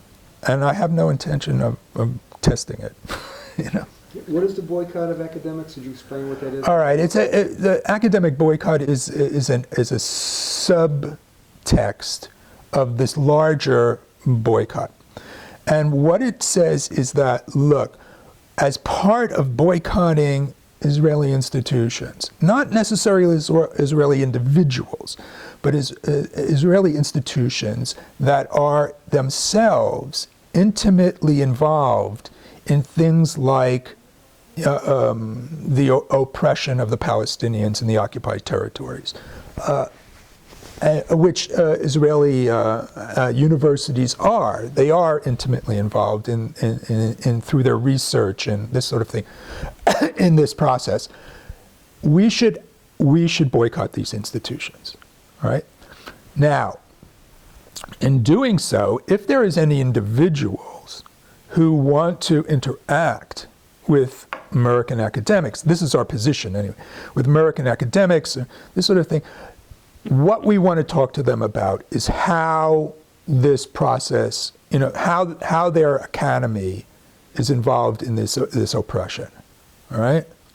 We don't want to talk to them about their research in chemistry, but we will interact with them, certainly, if there is there's a common interest in discussing and trying to change the behavior of Israeli institutions in their complicity in this oppression. So this is essentially how the Israeli academic boycott works. And I was one of the first early definers of this and defenders of this. Okay.